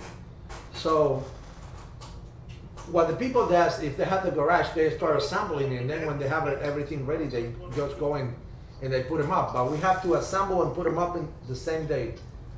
So we were in the top of the roof at 10 o'clock at night, and we finished around 12:01. Huh? Nothing unsafe about that. No, that wasn't unsafe. The next day, I knock in my neighbor door, and I say, "Hey, Mr. John, how are you, man? I'm sorry if I didn't let you sleep yesterday." She said, "No, I was watching a movie. Don't worry about it." And I know he likes whiskey, and then I went out, and when I came back from Publi, I brought him a bottle of whiskey, and I said, "Well, take it, man. Have a great day." Let's let him fall asleep. Man, because 12 o'clock at night, and I was making a lot of noise right there. The thing is, I didn't know that would make a lot of noise, and when you put that in 40 meter, and retract the 20 meter, the one element, and extract the other one completely. But that thing's making noise because I didn't know that you have to calibrate the antenna. So you got to come into the controller and calibrate the antenna. But when you calibrate the antenna, it makes a lot of noise that you think it's going to explode, So that's crazy.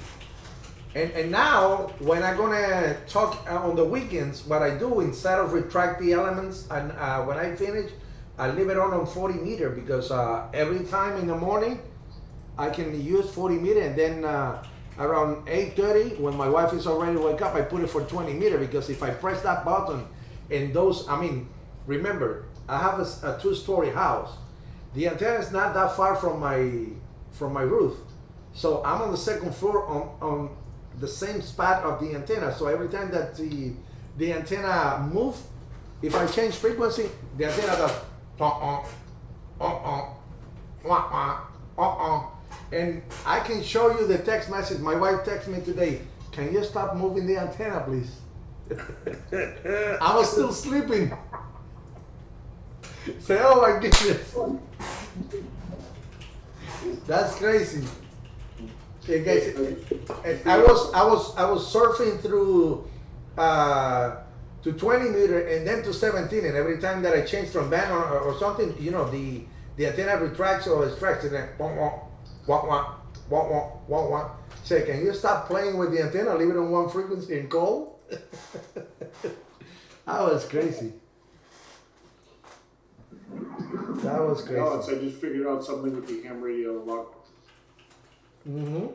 Okay, I went into the options for the call sign lookup and moved everything over, all the different services, including the free ones, like the call info and the AMQTH. Now it works. What, the Ham Radio Deluxe? Yeah, in the logbook.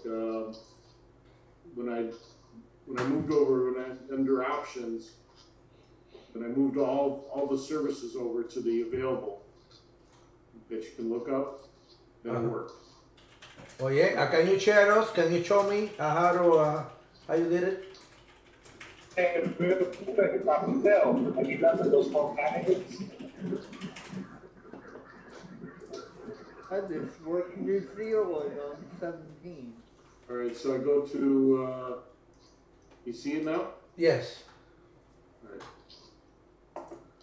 If I do. Here we go. There we go. So what I did is I went into here, and before I didn't have all these. I only had like this. Oop. No.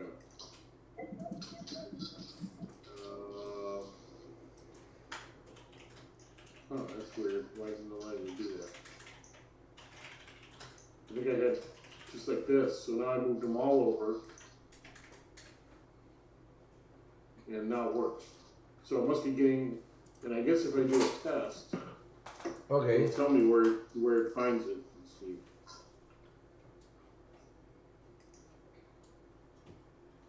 Right, so it found it QTH, or no, actually, no, I'm sorry. Call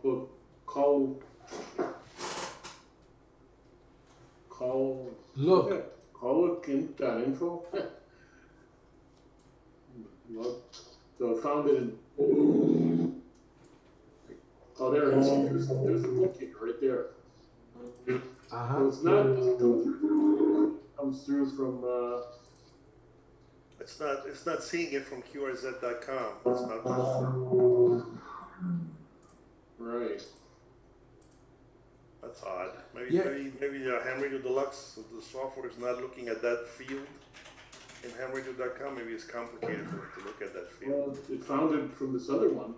Yeah, it might be simpler. It might be that field in call book might be something that their software programmers could actually easily access, and they probably can't see the same thing in QRZ. Maybe they're. Okay. Well, we have a solution. I have to do it. I have to do it in mine when I have the new That's the where new it box. comes up with my grid square is 82IO. Yep, because whatever that if you go back to see where it's picking up your grid square from, maybe that one has the wrong square. Hey, Alex. Alex. Yes, Jim. Yeah, I gotta go, everybody. All right, Hey, Jim. Thank you so much, brother. take care, Jim. Yeah. Good to see you, brother. Thank you, man. 73, Jim. Cheers, Jim. Hey, man, you looks great with the beer. Oh, you like that, huh? Oh yeah. You looks great. That's good, brother. Thank you so much, bro. Back. All right, bye-bye. Take care. Bye-bye. Hey, you see what Angel have a very nice chat the radio right there. And see, we have Eric coming in right here. I'll take that, even though that was a PA. This works New Zealand on 772. See, we have Eric. We have Eric. Hello, everyone. Hello, Eric. Can everyone hear me? Yes. Okay, I wasn't sure. I was trying to get this thing working. First time I've done Zoom. Wow. Okay, welcome Eric aboard. talking? What? Is Eric talking? Yes, I am. Hello, Eric. Eric. Yeah. Yeah, I hear you. Just mashing your taters. Okay. Don't matter. And we see Bob there. Hello, Bob. Camera is on. Hey, Alex, how you doing? Good. Say hello to the group and pass the mic to Eric. So hi guys, how you doing? This is Bob NU3Q from Pittsburgh. Now pass the mic to Eric. Hey, Bob. Hello, everyone. KD2 HWD, Long Island, New York. Nice. Hello. Nice. And we have Roberto from Spain. We don't have the video and the audio yet, but he's from Spain. Okay. That's great. Hey, Bob, I know you have a YouTube channel. You start that a couple days, 2 days ago, right? Yep, sure did. NU3Q Amateur Radio. Okay, nice. We'll look at it, guys. Look at Bob YouTube channel. He figured out how to put the audio and everything from the radio to the live stream, and it was working great. You delete the video though, but I checked that just minutes after you finish. Okay. Yeah, I was just fooling around to make sure it worked. I don't want to really post anything. It was kind of boring, so. Oh, okay, great. So let me see if Eric wants to show us his shack over there. Eric, tell us about your shack the radio. If you can show us the how that looks and talk something about actually, it. I have the camera mounted up right below the radio, so I can't move it around right now. But I just running an ICOM 7300 with direct to high gain AV640. The high A? Yeah, the high gain AV640 is out in the yard. That's vertical, right? Yes. Okay. Yeah. Well, but you sound great. Eric, I saw your pictures there. How many ground radios do you have on it? It has 8. Just 8? It looks like a lot more. No, it's only 8 of them sticking out. They just fans out like an umbrella pattern coming down. I actually got to go out and fix them because we had some ice the other day, and one of them bent down a little. And how long are the radios? I think they're about 6 feet each. It's it's a cheap antenna, but it does the job. Unfortunately, I have a few neighbors that would complain if I put anything bigger up. Oh boy, they live in the wrong area. Yeah. But you have you have HOA? No. Unfortunately, the zoning around here doesn't allow for anything over 30 feet without a permit. Thanks to a former member of the local ham club who passed away last year. He went a little nuts, caused some problems with his neighbors by parking his private plane in his driveway, and then constructed an antenna on his deck in his backyard, and it fell over and went through the bedroom window of the neighbor's house. Oh boy. Well, how hard is it for you to get a permit? It's not too hard. It's just right now it's a pain in the neck because everything's shut down for COVID. Yeah. And I actually work for the township, so it would take even longer for me because I'm an employee. So it has to go through a lot more rigorous checks. It's amazing how many times new regulations have put in because there's a guy here near where I live. He's got a repeater, and he lives in a city that has absolutely no restrictions. And he put up a tower that the base takes up pretty much the whole backyard. It's about 170 feet. Nice. And now they've got a regulation because of him. I bet it's great though because you can sit out there in the summer and watch the lightning hit it. Yeah, it's quite. I mean, it's really amazing. Yeah, I just wish I still had trees in the yard because then I could at least string a vertical up. I'm sorry.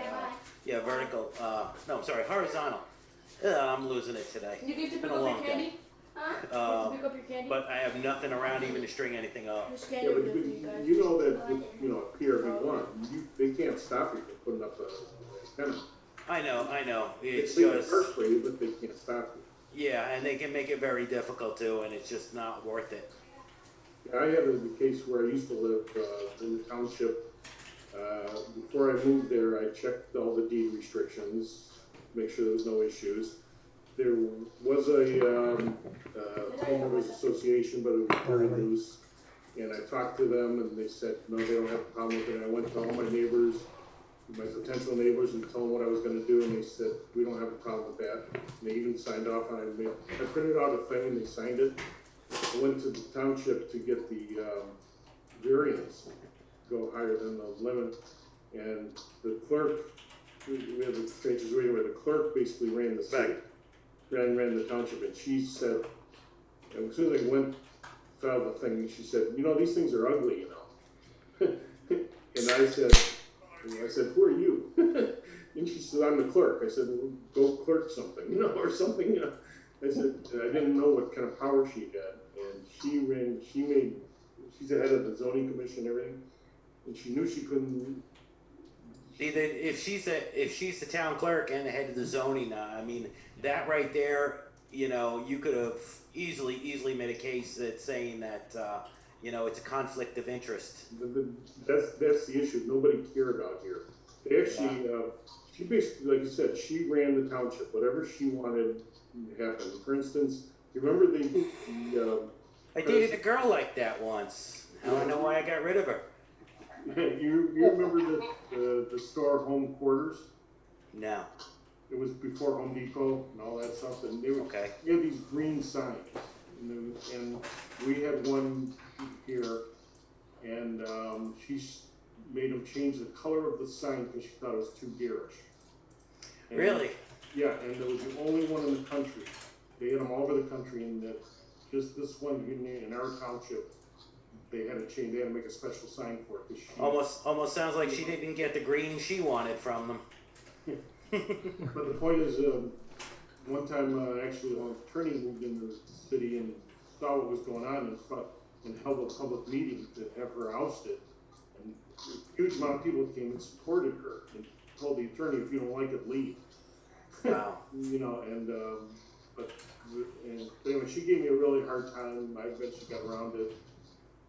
She knew she couldn't stop me because she asked, you know, when she started giving me her deal, I said, are you familiar with PRB1? You know, and she said, yeah, I know about it. You know, I said, okay. No, maybe she thought I didn't. Yeah, you tell them PRB, and people will be like, I thought they did away with Pabst Blue Ribbon. So she gave me a hard time. The big issue was I had a two-story house with a walkout, and it was a very steep roof, and from the base where the tower would be to the peak of the roof would be 36 feet. Okay, and my tower's in 8-foot sections, and she said her thing is that you can put up the tower, but the actual structure of the tower could not be above the peak of the roof. And I said, no, I got to go at least 4 feet higher because, you know, I can't go lower. And she said, and so she's telling me, oh, we'll just get a 4-foot section. And I said, they don't make 4-foot section. It's a Heights aluminum tower. And she's giving me a hard time. I'm saying, no, they won't do it. She said, oh, yes, they will. I said, no, they won't. You know, we're sitting there arguing back and forth. And the best thing is with the people like that is they don't realize how important ham radio is until they need them in an emergency. Yeah, but anyways, I eventually got up there, and she eventually disappeared because she got thrown out for other reasons. But oh, what a shame! Breaks my heart. Great to see you guys. I'm gonna have to close my camera out and move this stuff, but it's been good visiting. I'll still be in the chat, but good to see you guys. Okay, Todd. Yeah, thank have a you. good one, Todd. Yep, have a good one. Hey Todd, good to see you, Todd. Okay, and don't forget we have to talk later and set up that. Now, I checked, and there was no homeowners association. There was no issues, and when I went to actually talk to them about it, and they said, you don't even if your tower is below 40 feet, you know the structure itself, you know you don't need he told me, you don't need a permit. You don't need. I mean, you need a permit. You don't need a variance. So I said, Right. Cool.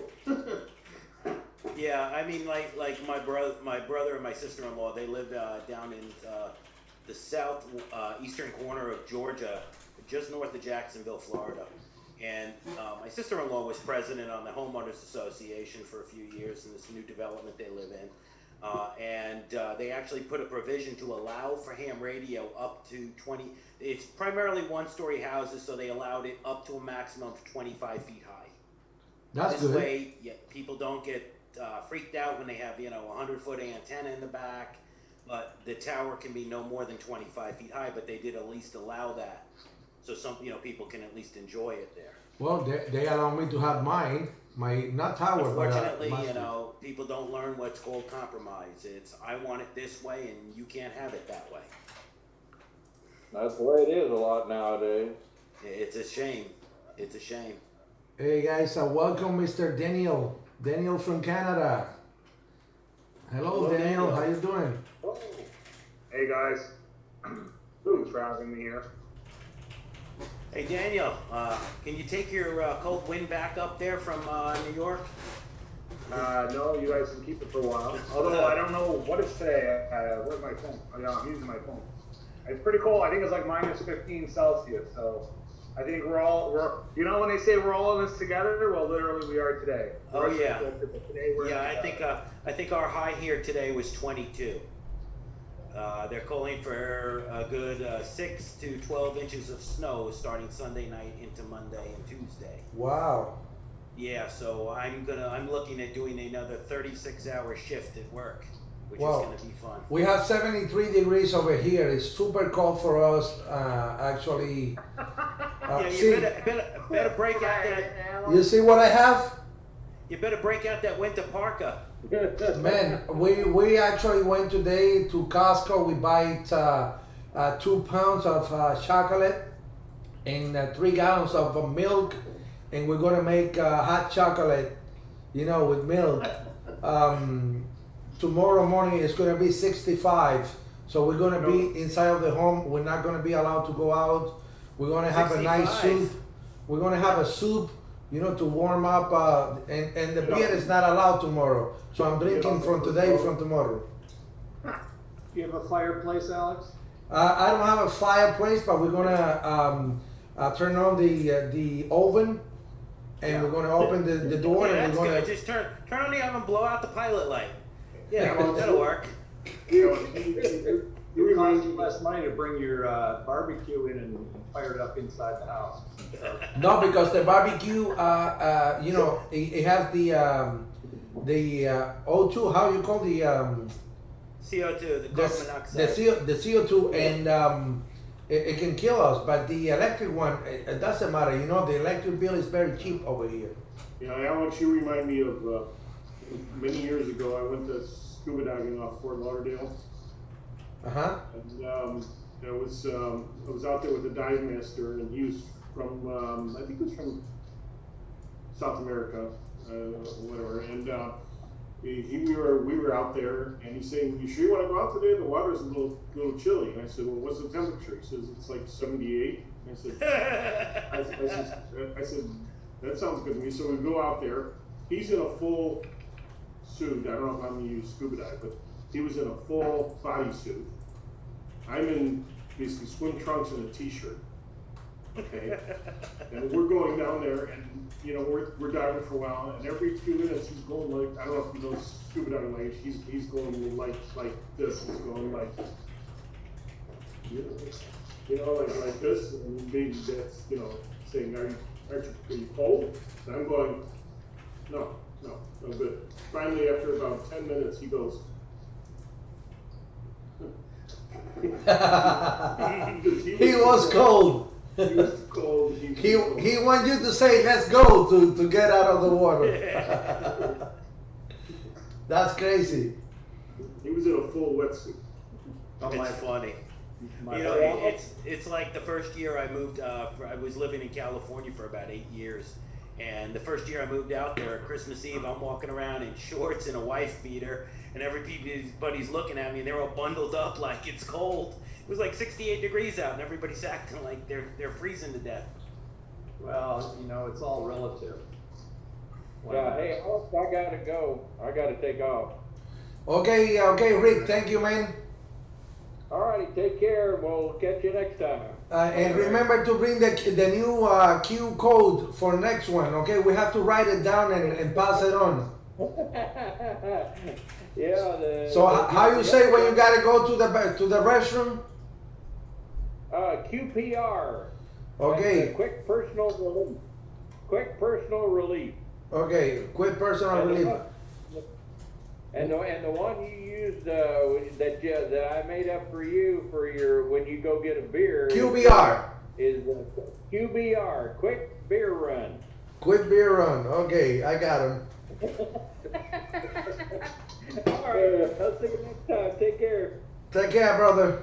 Hey, sounds like something is going on with Daniel there. He's smiling a lot. I don't know if he's smiling with the people over the 2 meter repeater. Go ahead. I'm doing 3 things. I'm contesting, I'm zooming, and I'm talking with the guys on UHF VHF.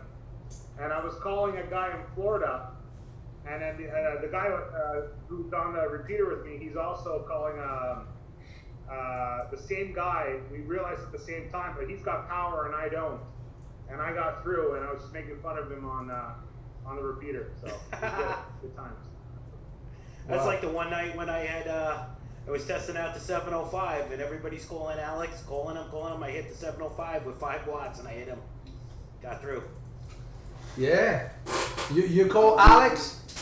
Propagation is a funny thing. Yeah, it is. It is. Hey, I believe you have 100 watts, and you told me you have 5 watts. You were booming that day. No, I had the 705 running on 5 watts. Man, I had it hooked up right to the 80s. But do you ever play back that video? You ever went back and listened your signal and your voice? No, I didn't. Man, that was great. Remember I told you, man, are you sure you're with 5 watts? Oh my goodness. I just picked up a little pocket tuner for it, and I threw a wire up the other day, and I was amazed. I was just listening to see what I could receive, and it was amazing. That little radio is picking everything up. I know. That's a nice radio. I have it here for 24 hours.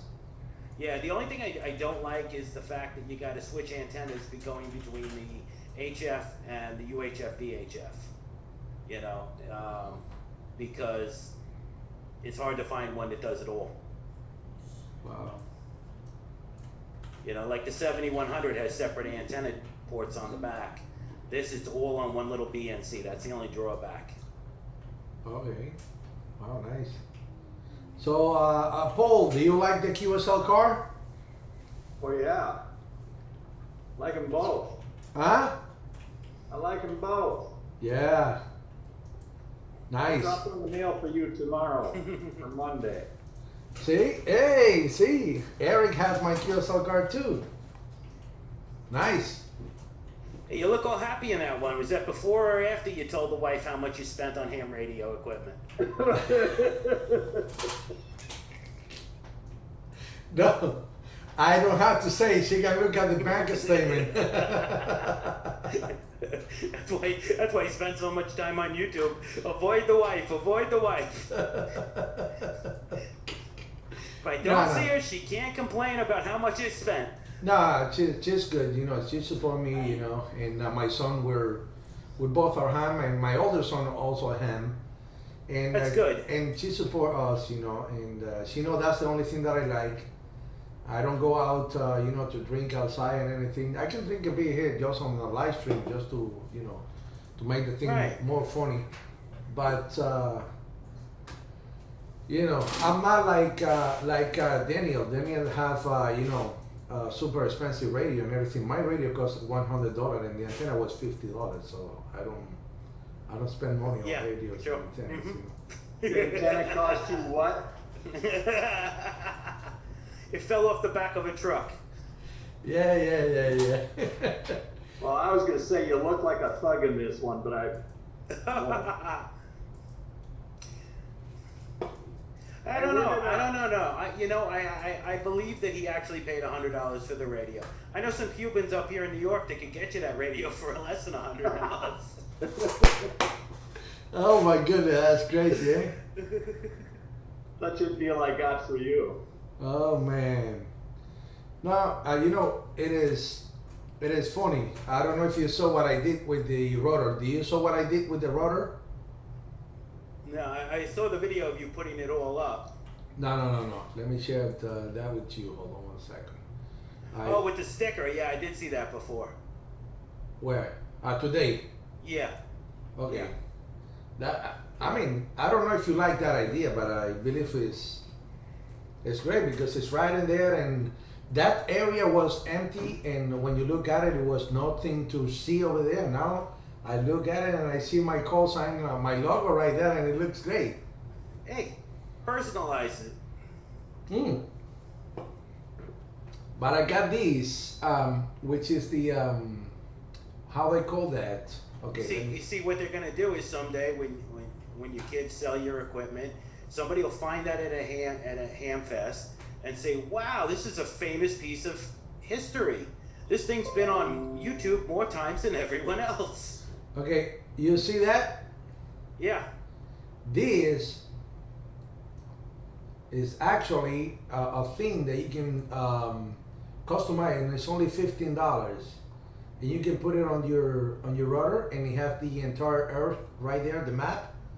And you have to put your call sign in your grid square, and they put your grid square as azimuth, 0 azimuth, and then everything will go from your home.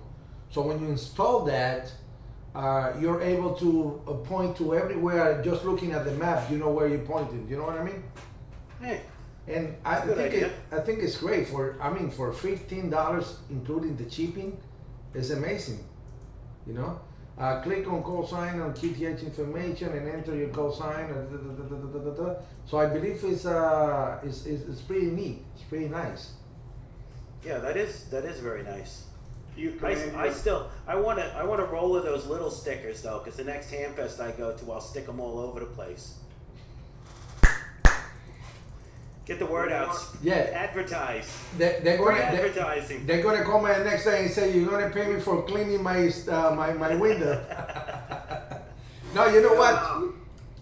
Do you command your rotator with HRD? Who, me? Yeah. No, actually I have my rotator with the hands, but Papa Phill sent me an information of a box that I sent it to a friend of mine. Every time that I send something to him, he buys the same day or the next day. It doesn't matter what it is. Okay, I can send him. You know, actually I sent him the link of the stepper, and he ordered also on the stepper. You know, this guy, I believe he has a lot of money, and then every time that I send something to him, he buys and he tests it. So, and I said, well, that's good.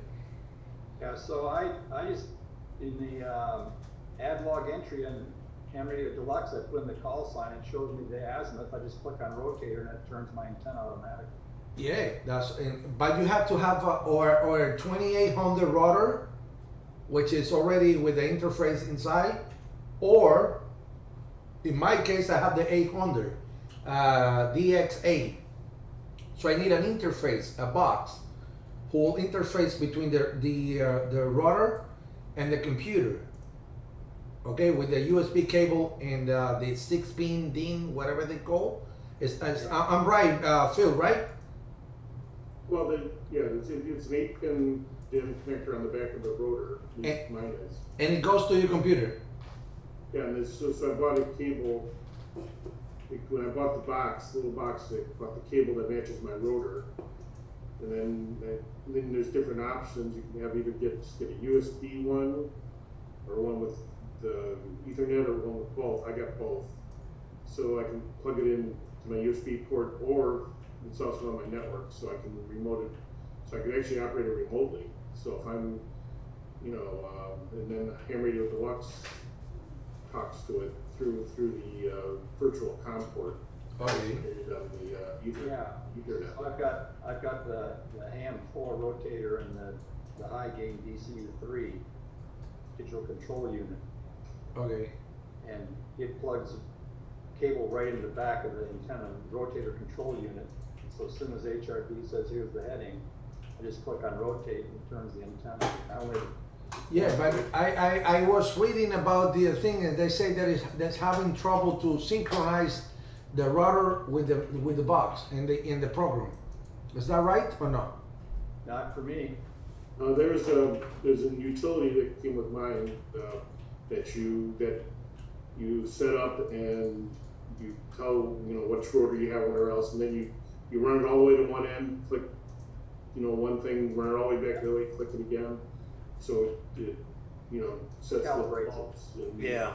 It seems to work great. Okay. Yeah, the problem with all of them is that the azimuth indicator is driven by a variable voltage. It's being controlled by a potentiometer inside the rotator. So even though it says I have a digital controller, it's taking the voltage, converting it to a digital step. And I know I've got to bring my rotator down this summer because it was in the crawl space for about 15 years. It needs to be taken apart for service. Wow. It'll work better, but I don't think there's anybody out there that does a true digital rotator yet. The other thing that I say, I don't know if it will be, if it makes sense for me to have that kind of thing, is because I always have my rotor from 360, which is actually the 0 degrees as well. And then when I want to work the station from New York, like Eric and Daniel in Canada and Bob in Pennsylvania, I try to go as close as 0. They have the overlap. They can go a couple degrees after that. The Yaesu rotors that have that. So what I try to do is I have it in there. If I want to talk to California, I just put it at 300 degrees, and then I talk to California, Texas, and everything. So if I want to go to Michigan, and I put it to 330, 340 degrees. So I using that, and then if I want to go to the south, I just put the antenna to the 0 degrees and I hit the 180 degrees and that will switch. So, you know, because waiting until I have the antenna rotated to the right position is a waste of the time for me, that I only press a button and in 2 seconds it's already on the other side. And the rotor has less wear and tear, you know what I mean? So, but I would love to have that, even if I don't use it, I would love to have that, you know? But what I'm gonna do, I'm gonna wait until my friend uses it and then he get tired of it. And then he sell it for me for half of the price. Also, if you ever, since you have Ham Radio Deluxe, you could operate remotely. I don't know if you could play around with that part. I've actually done that. I got it on my laptop that it connects remotely to my desktop, which can control it, and that way you can control your rotor too. Mm-hmm. You know, so you could be on the road, you could be traveling using your home station, you know, if you have it set up that way. I know. That could be great, but I'm waiting until my friend gave it to me or sell it for me for half price. I heard a guy in Europe who was using a station remotely in California. Yeah, you can do it anywhere in the world. I mean, I don't know if you guys ever saw that ham radio remote, or I forgot the name of the channel, remote ham radio. Never heard of it. Which is a guy from New York. I think it's Whiskey 2 RM or something like that. RE. Let me check that. Let me check. I have it here. I follow him on. It's Radio Echo. Alex. Let me see. WTRE or W2RE. Uh-huh. W2 Romeo Echo, right? Yeah. Yeah, this guy, they have this remote station, but I believe they charge, when I went and I checked that, they charge like almost $1 per minute, and you have to pay for the membership and stuff. That's expensive. The thing about it though is that it's a complete web interface. It's not a separate program like remote ham, like RCFO, or it's a complete web interface. You just go to the web page, log in, boom, you're there. It's really neat stuff, but that being charged per minute, to me, is ridiculous. Yeah, that's crazy. Besides, I'd rather spend $1 a minute at the strip club. Agreed. Well, you know, I mean, I don't criticize that. Everybody can do whatever they want, but I believe it's a little bit expensive. Not to say ridiculous expensive. Yeah, but at least at the strip club you can go, tune in Tokyo, tune in Tokyo. You can adjust the SWR, right? Yeah, get some gain out of it. Well, you know what? I only went once when I first came to the U.S. I went with my friend Nelson. Remember my godfather, the guy who signed me up as a co-signer for my first car?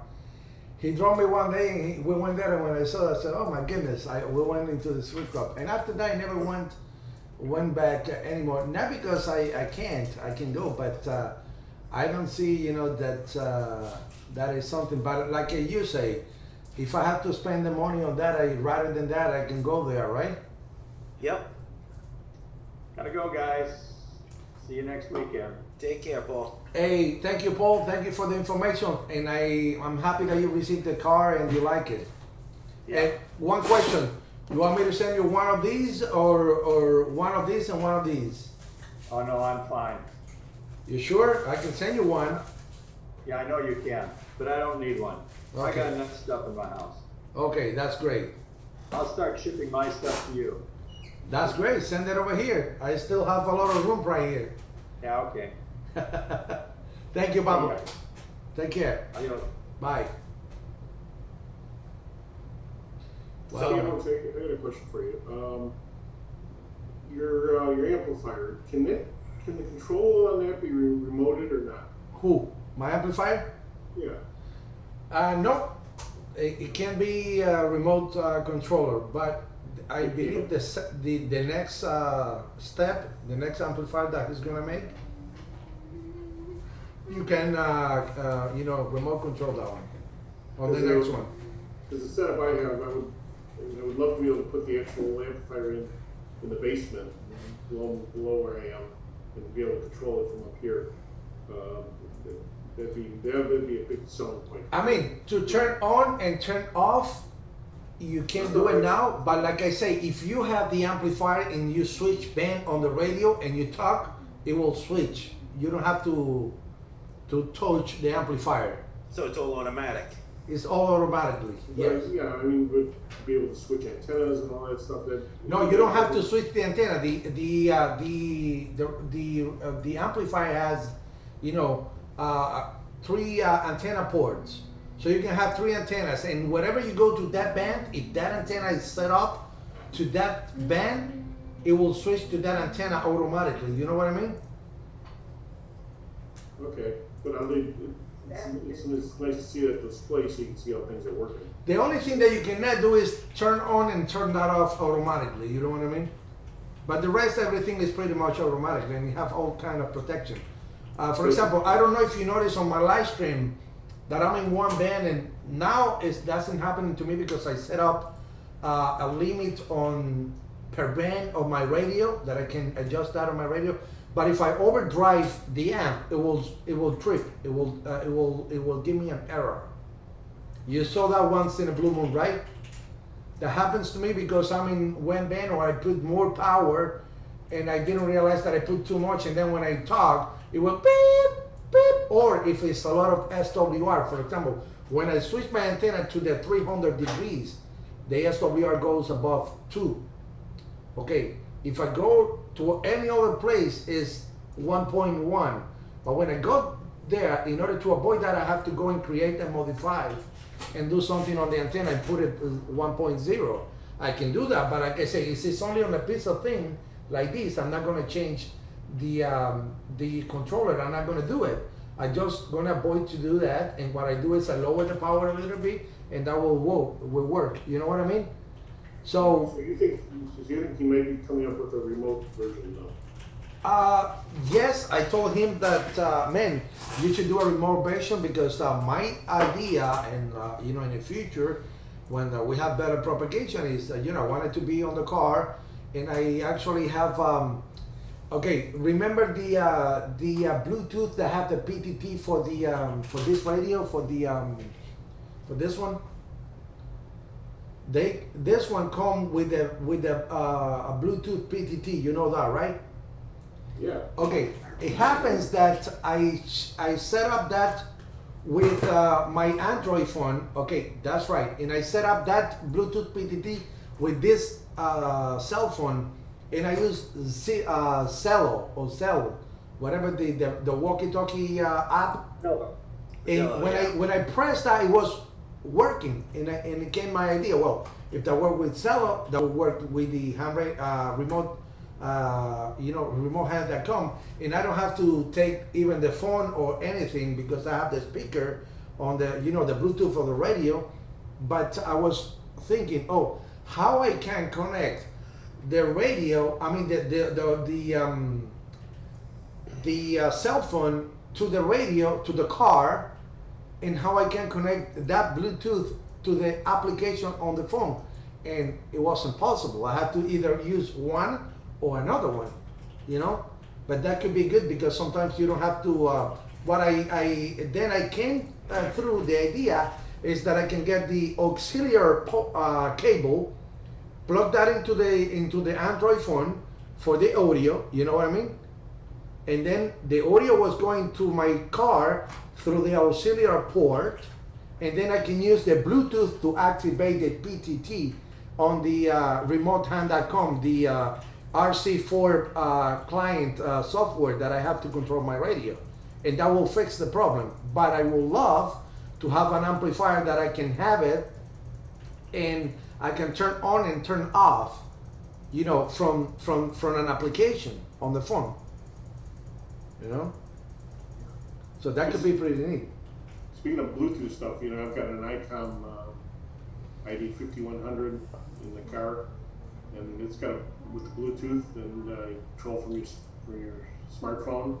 Mm-hmm. So when I'm traveling, that's really great. You know, I just click on the map there, and I find the repeaters near where I'm going. Just tap it, and it programs the radio. So you don't have to mess with the dial. Nice. That is really nice for traveling. Yeah, I think I gotta go to QPR, which is the new thing that I gotta go, and I'll be back. I put the thing over there. I'll be back. Yeah, go ahead, Daniel, and say something. So Phil, how are you doing? Any updates? Yeah, you came in a little late. I was mentioning, I actually, from what I understand, there are 4 people being tested, possibly for me. Okay. A couple in Cleveland, one in Colorado, one in California. I don't know. It's they're very tight-lipped about what they can tell you. Yeah, that's usually the way they are until they get an actual match. Yeah. So all I know is that there's people being tested. That's it. Now, where are you going for treatment? I'll go wherever I can. Okay, no, because my recipient actually was a police officer outside of Philadelphia. I live outside of New York City, and we did the surgery at the Cleveland Clinic. Well, that's one of the places I'm listed. Let me tell you, the doctors there are top notch. They did mine laparoscopically. I got 3 little incisions on my left side, and they cut down by the groin. I have no scars. Yeah, I've seen the video of how they do that. It's a little more invasive for me. You know, they cut you open. Well, yeah, I know. When they put it in you, they're going to put it in the lower right abdomen. Usually, it actually depends. They said it depends on what. It could be lower left. It could be lower right or lower left. Yeah, they put it down there though for easier access. No, that's a myth. A lot of people don't understand is that you don't replace kidneys. You get another one. Yeah. So you actually have 3. And I know people who've had 4. I've heard of people. Yeah. I mean, my recipient, they had to remove the 2 because he had a genetic form of cancer. So he couldn't even get a, I believe it was called von Hippel-Lindau syndrome. And he wasn't able to even get one from a relative because of the DNA. I never heard of that one, but yeah, I know that a lot of people get these the polycystic kidney disease, which PKD, and their kidneys grow. Sometimes I've heard some that grow 10 times larger. Yes, they do. They move those because it takes them off the room. They do. But I mean, if you have, I had sent you a message on Facebook. If you have anyone that's being a potential donor and they have questions on what they're going to go through and everything, please feel free to reach out to me, and I would be happy to answer what I can for them. Yes, I have your number actually right here. Yeah. So, if I get to that point where somebody, has issues or blocking, whatever, I will definitely have contact. Yeah, it was an amazing journey leading up to it. It took about a month to get the initial results that we were a match. We matched 5 out of 6 antigens, which they said was phenomenal. A lot of people don't. Yeah, that's huge. Because that means less anti-rejection drugs. Yes, it means a lot of things. It means longer kidney life too. But it was funny because I flew into Cleveland on a Wednesday night. Thursday I had all my pre-surgical tests. Friday morning we had surgery. Monday morning I was on a plane flying back to New York. Yeah, that's great. And, there's also the remote donation, which yes, the chain donation. Well, no, there's peer, but there's also remote. Yeah. People who don't want to travel to where I am. Right. Donate locally. Right. And so I'm listed at Cleveland and Wisconsin, and both of them are part of that chain. But unfortunately, here in Detroit, nobody is part of that network. So if I do that, I will have to travel. Yeah, and you know what? I'm going to be honest with you. You're better off going to where, if they're going to do it, let's say in Cleveland, you're better off going to Cleveland, only because the longer the kidney is out of the body with blood, without blood circulating through it, the less it's going to be functional. The real thing is, of course, if I have it there, then I have to basically live there for like 6 weeks. That's the difficulty. But unlike you that can go home, I have to be there. Well, my recipient stayed there for a month and a half. However, Cleveland Clinic has organizations that work. They have, I don't know if you've been to that clinic yet. It takes up several city blocks, and they have 3 hotels on the grounds of that hospital alone. So they do have programs where people will actually donate money and make rooms available for recipients and donors. Yes. So very, very familiar with that. My wife actually went to be tested to see, because she's not a blood match, but she could be impaired. And she went there and stayed for 3 days. And I went at the hotel there, and it turned out that because of certain medicine she takes, she got rolled out. But unfortunately, but that's a great place. I mean, the doctors were fantastic. Oh, they were phenomenal. Even the whole transplant team was phenomenal. They even follow up and they make sure everything is, going where it should be, and that you're doing this and you're doing that, and this is not happening, that's not happening. And I've mentored several. My donation was in 2009, and I've mentored a few people, and occasionally 1 or 2 they're not able to donate, but the ones that have had successful transplants are still going strong. Yeah, I signed up with this thing called Matching Donors. I don't know if you've heard of that. It's a website where you have to pay a fee, whatever they have, but they match potential donors with recipients. Every day I check it and I see new people who signed up, and I send them messages. And I think one of the people in Cleveland is from this. And there's another lady who's been very interested in helping me out, but she's a vegan, and so is my daughter. And she says she only wants to donate to a vegan. I explained to her that since I had this disease, I really much changed to about 80% there. Yeah. And I mean, there's a lot of changes that diet-wise that you have to deal with. Like me, the only thing I wouldn't give up is I drink several of these a day. And that's the one thing I won't give up, but then I'm running to the bathroom 35 times a day to make the kidney work harder.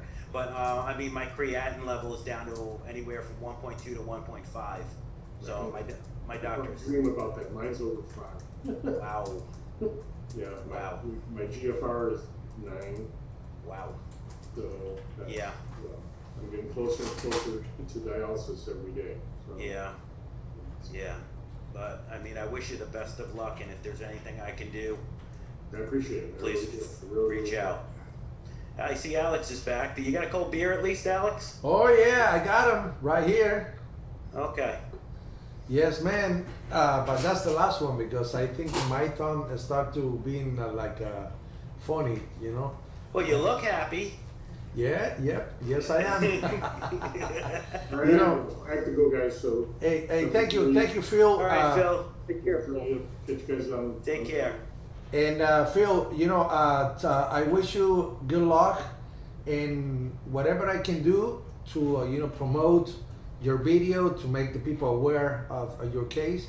You're doing more than count on me. I could ever ask for. That's okay, man. You are a fellow friend. You are a ham. You are a family.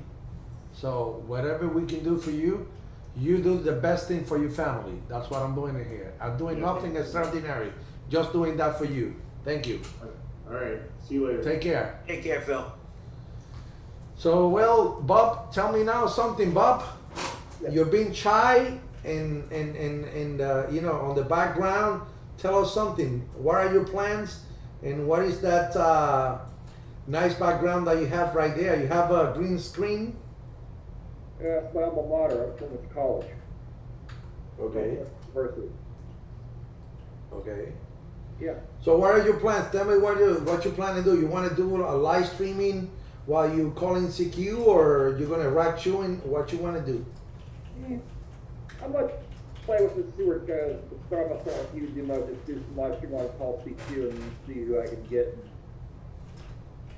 But as far as anything outside, don't want to do anything further than that, because I would be like a bad taste to live stream somebody else's neck, so that would not be a good thing to do. So I'll just go run my own one-on-one CQ like you do on your channel. for now, see where it goes.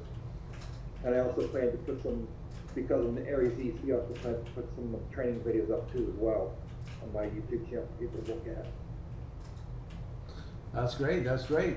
And Judel, can you tell us what are your plans? What's going on right there in Suriname? I think you're ready to participate in on the Lighthouses event February, right? Yes, in the third week from February, we'll be there. It's not a competition, it's like activity that I don't know if it's for English speaking people also, but because are only Latin American countries and people are talking Spanish. And I will be representing Suriname. We have here a lighthouse. A lighthouse is Sugar Uniform Radio 005 is the name, and I will be there asking CQ, and will be a lot of countries here: Dominican Republic, Brazil, Argentina, Chile. A lot of people participating, no? In the event. In the event, okay. So yeah. So that on my English is not so good, eh? But that's okay, my friend. No problem. My pronunciation is not so good. No problem. We know that mine is not so good yet too, and we had fun and we communicate. So we understand. I understand him. Do you understand him, Eric? I can hear him fine. He sounds perfect on. 59. Yeah. Can you show us? Can you show us your radio and your chat right there? No, because I'm now with the computer, eh? And now my power supply yesterday broke, and yes, and the 7300 also was broken, but was only the small Alexander have there. Yes. Yeah, the diodes. The diodes. Yes. Yeah, right. I wonder if the power supply was the reason the radio broke. Yes. That was the reason. Before the amplifier, and now the power supply. I don't know what happened here. I called the people from the electricity company. They came here, say everything is good. They went to the transformator in the transformer. Street. Transformer, yeah. Yeah, the transformer. Transformator is Dodge. Sorry, I have a Dodge here. And everything is working good. Monday I will go there to ask some engineer there because I have 132 volts. They say this is perfect. Normally, when I was in the school, they say from 110 to 127. Yeah, that's about what I get, 121 to 127. Here is 133. They say this is perfect. This is what they give. And then I don't know what more to do. How far from the transformer is the wire to the house?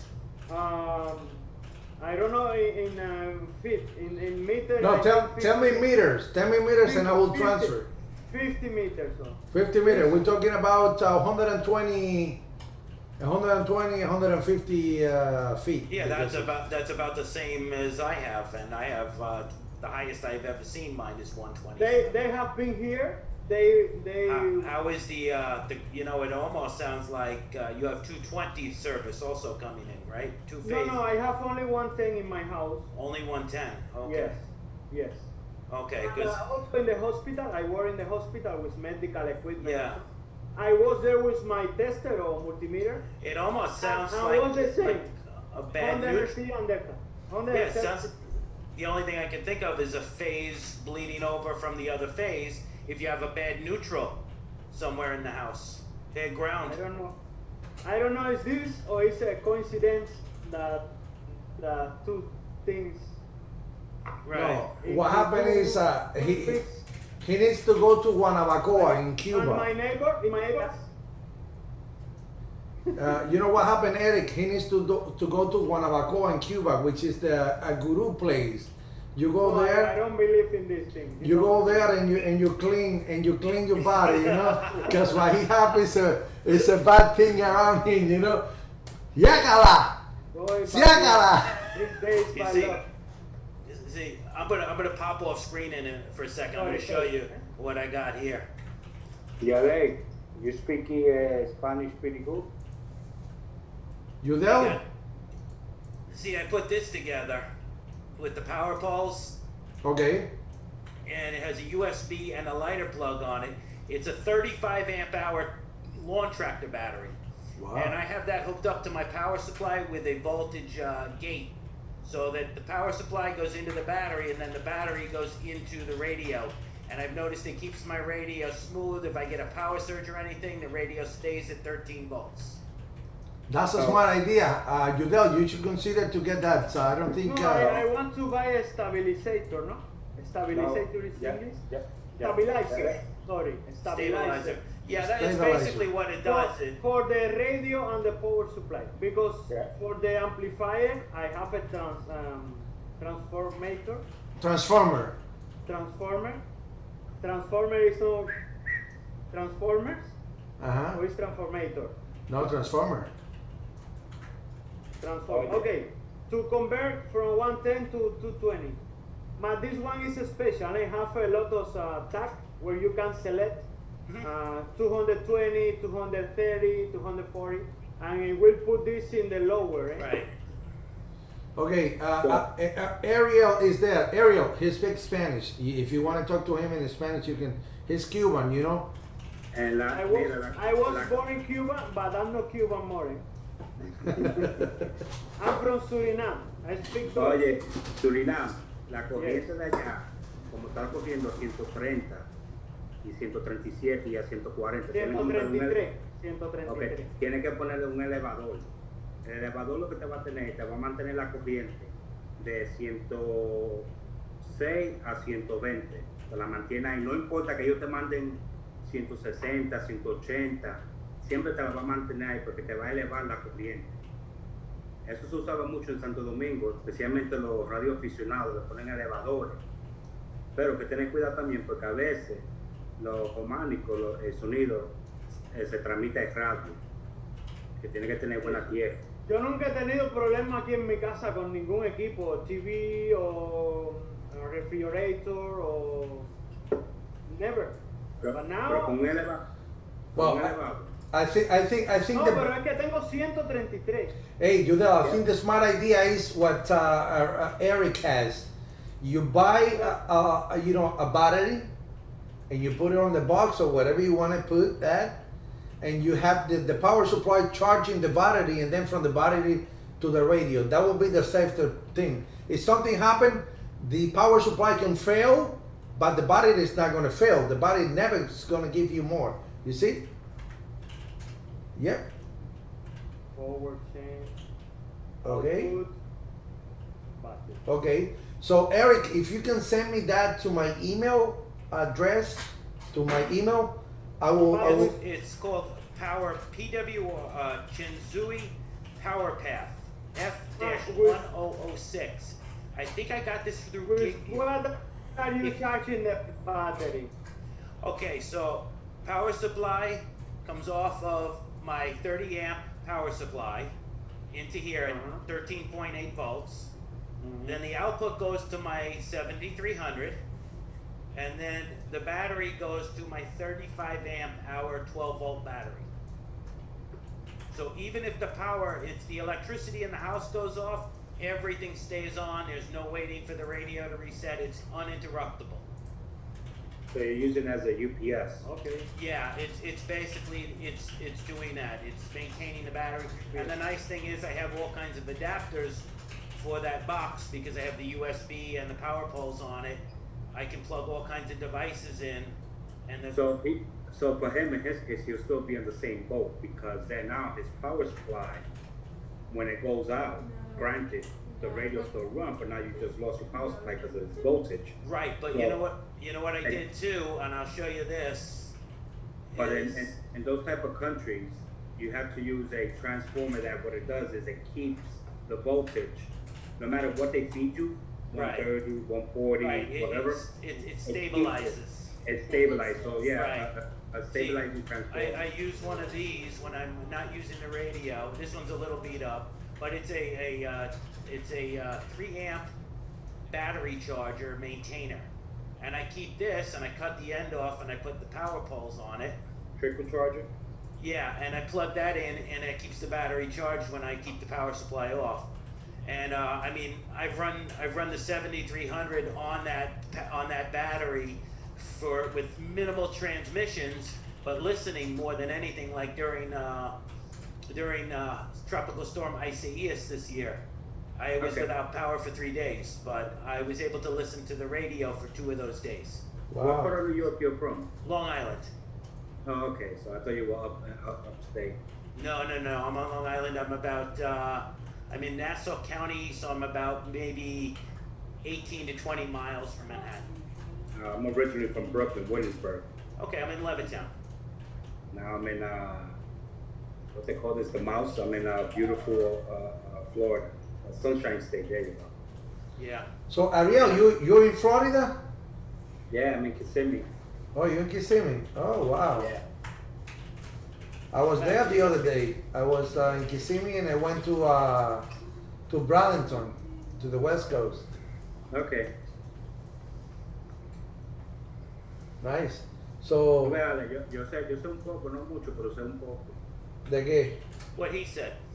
De todo. He says that he knows a little bit of everything. I tell you, that's the one language I always wanted to study, but I never did, was Spanish. I was raised in a German household, so I can curse in German. And quite honestly, it's one of the most, it's not difficult, but the problem is the dialects that gives you, that puts you in trouble, because one word can mean different in every single. I grew up with a lot of Cuban and Puerto Rican friends. The only thing I remember from Spanish that they always used to say was Telemundo. Yeah, Telemundo. And then it was like. Yeah, that was crazy. Yeah, but montate un elevador and you'll be good. I promise you. Okay, I will see what I can do here, man. Monday I will go there. I asked the people to set the external transformer to 125 or 27 because they have different stack, where you can select. But he told me, no, I'm not the boss. I cannot do this because you are not alone. So many houses take from the same place and only you have a problem. This is true, eh? Nobody more say to the people, hey, something is born. Did you take a voltage reading at the neighbor's houses at all? No. Okay. And now with this virus and so. No, because the reason I say, because you don't know if they may be having the problem and not even realizing it. Yes, but nobody say normal is here, something happened, something is born. The company maybe need to pay you. That's why you call, they come. They came, they say 133, 133, they go to the pole. Yeah. No? Yeah, to the pole. He say 133, we go now to the transformer. They go there, they say everything is good, blah, blah, blah. I say, okay, I have pictures here, 134 today. Yes, 135. Look. Jeez. It almost sounds to me like, I mean, if he had single phase with 220 available, you know. No, I don't have 220. It's only no. Cable coming, not but that. One phase. One phase. Yes. Yeah, because if you had like we have here in the States with 2 phases, I would say it would be an open neutral. And I worked for years as an electrician. No, but here they bring only 2 cables. Yeah. And you have the grounding in your house. It's apart. Okay. Ya de hecho chequea la corriente, la corriente contra la tierra, la misma tierra. No, they did everything. No. They say everything is good. So take a rod, and this is seriously, take a rod and drive it into the ground. 5 feet broad, just drive it into the ground. And check your voltage between the ground and the voltage and see what you get. Because in reality, neutral goes back to Back to ground, they bond together in the panel. Right. So if you That's check why it, I'm thinking the neutral going up to the pole, because I know they go from copper wire to aluminum triplex that they run to the pole, it oxidizes, and that would cause voltage to shoot up. I don't know what. Then now they came was 133, and then I cannot say nothing because they say before I told them it's 134, 35. No, but we normally we give 133. This is good. I say for me it's not good because in the school I learned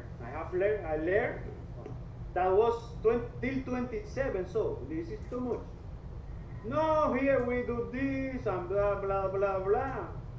Go Monday, talk with our boss there. You know what you can say? You tell him, I have a political refugee in Miami that it will come here and let you know what to do. Just fix that to 127 or you will be in trouble. Or what we could do, Alex, is send him a box of wire coat hangers. He can throw them up there and short their transformer out. Uh-huh. Then they have to put a whole new one in. They call that sabotage. No, but this is new, on all the cables. Playing boomerang with the coat hanger. Just play boomerang, and they just don't come back. They just make a nice pop and flash. This happened around 2 years or 1 year and something because they made a pharmacy in the corner, and they take from the pharmacy or the pharmacy they take from there also, and it's new and the cables are new, everything is new, and I don't know. Hey, I see Roberto from Spain, but I don't see the camera from Roberto. Roberto, ¿estás aquí? Sí, hola, no sé si me escuchas. Te escucho, hombre, adelante. Vale, hi to everyone. Hello. My English is also very, very poor. I am trying to connect the webcam, but I can install the driver and something. Ok. Y no tienes cámara, ¿no? Yo sé que está tratando de conectarla, pero no tiene lo. Joder, tío, joder. Okay, Eric, you see how I changed my accent from one language to another one? He's from Spain, and when I talk to him, I say, dímelo, tío, joder, ¿qué pasó? ¿Cómo estás, hombre? It sounds like Spanish to me. Yeah? I can't tell the difference. Oh, yeah. Yes, and if you go to Argentina or Chile, it's other. If you go to Dominican Republic, it's other. Yeah. Mira, tigre, pero ¿qué lo que? If you go to Cuba, it's different. Tigre, pero ¿qué lo que? Si este me dice todo el día, oye, chico, ¿qué pasó, chico? Ay, qué lindo. Qué lindo. Wow, man, that's All right, guys, crazy. Hey, Rods, forget about it. Forget about it. Anyhow, hey guys, so I'm gonna say bye. I just want to let Jadelle know that she about the transformer stuff. Hey, Papa. Thank you for the advice. You are welcome. Let me go tinker around, see if I can get in trouble with something else. Dímelo, chico. Dímelo, chico. So next year I will go to eat in your house there. Can you make that? You see me. Can you, hey, Yeah, but it's not far. Do you have a tower, Rods? Who, me? Yeah. No. You got to make a tower and put that disco ball on top of it. Have a light come on. Have a light come on and rotate it every time. Every time you transmit. So, hey, Dominican people love merengue and so. Yeah. Actually, that was from a party we had, and I just left it in the garage. So, all right, guys. Pleasure like always. Take care, man. Okay, friend. See you. Hey, Todd. Unmute your thing and tell us something. You want to ask any question to Judel? You know, Judel is in a country that only has 4 ham radio operators. Wow. Imagine that. There's only 2 active right now. 2 are from here and 2 are foreigners. Are from Netherlands. Mm-hmm. And one only in Charlie Whiskey, and the other. They don't talk. Yes. Once again, thank you for the new DXDC. Oh, you got confirmation from him, right? Yeah. Yes. We run, 20, was it 20 or 40 of pH? Yes. Wow, man. And But now, hey, I saw this smoke. I think the house is taking fire, eh? wow. Electric. 40. We run 40. I'm like, Yeah, this is crazy the- right now to be a matter of fact. That's the wiring in your house. Oh, going. Don't tell me that. When it hits 140. Hey, man, but this guy being very unlucky. You know, he's had one thing broken after the other one. Yes. This month was terrible here. Yeah, but you know, I told him don't be you know upset. Actually, you have a new antenna which is working great. You know, he have a 40 meter, 80 meter, 20 meter, and 10 meter band. Okay. That's all you need. I want to say hammer. Boop, finish. And now he have an amplifier that runs 1K. Okay, it was problem with the filter. The filter's out on the way there, and he's gonna fix it. So he's gonna have a brand new amplifier because after you fix the hey, here we go. We have Roberto right there. Roberto from Spain. Hey. Hi to everyone. I get final drivers. Okay. Roberto, what time is it right now there in your home? Yeah, 10 minutes for the 12 of the midnight. Yeah, 10 minutes to midnight. Oh my goodness. Midnight. Yeah. So now in a few minutes I have to go to the bed to sleep because the wife. Ok, una preguntita. Tú eres el amigo de mi amigo H8 Radio RB, ¿no? Y de Carlos, de KF2, Sí, de Carlito Machete. exacto. Que el otro día te dije que te conocía también. Sí. Muy bueno también. Rigoberto es mi socio, ¿oíste? Ah, sí, no sabía. Mi socio quiere decir que Rigoberto es mi amigo. Sí. Sí, Mi sí. coleguita, bueno, mi coleguita. Sí. Ah, vale, sí. No, he oído hablar alguna vez muy bien de él, así que me lo imaginaba. Sí. Rigo es mi buen amigo. Tremendo radioaficionado. ¿Dónde es Alaba? ¿O Fondo? En el norte de España, en el País Vasco. Ah, en País Vasco. En el Basque Country, entonces tú dices agur. Eso es. Sabes que en Cuba, donde somos de Alexander y yo, ahí decían abur en la televisión también. Aburito. Curioso. No sabía. En el Basque Country, Spain.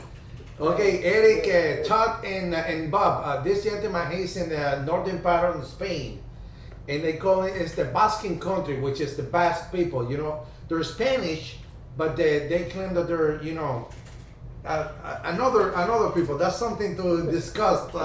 They think they're not Hispanic. They're from Spain. They're from the Basque Country. Hey, come on! This is 2021. You can think whatever you want and be it. And then they have a different accent than the rest of the Spain. They have not a different accent, even a different dialect. They talk different. Their words means different. They talk different. Just like with the Americans, the Native American languages. Exactly the same thing. So, but I believe they have a good thing over there because the guy, he looks that he eats a lot of meat over there. You see, he's very healthy.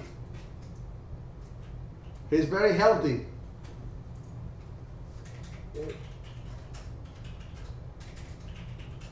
Dímelo.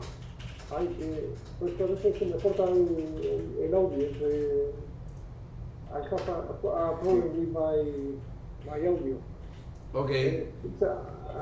It's the first time that I make this connection and On Zoom. It's new for me.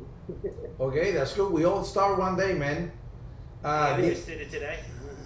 Yeah, I mean, 3 days ago, Bob was actually not having a YouTube channel. Now he have a YouTube channel. He was on yesterday night, and I received the notification. I look at him, and you know, I believe he will be successful.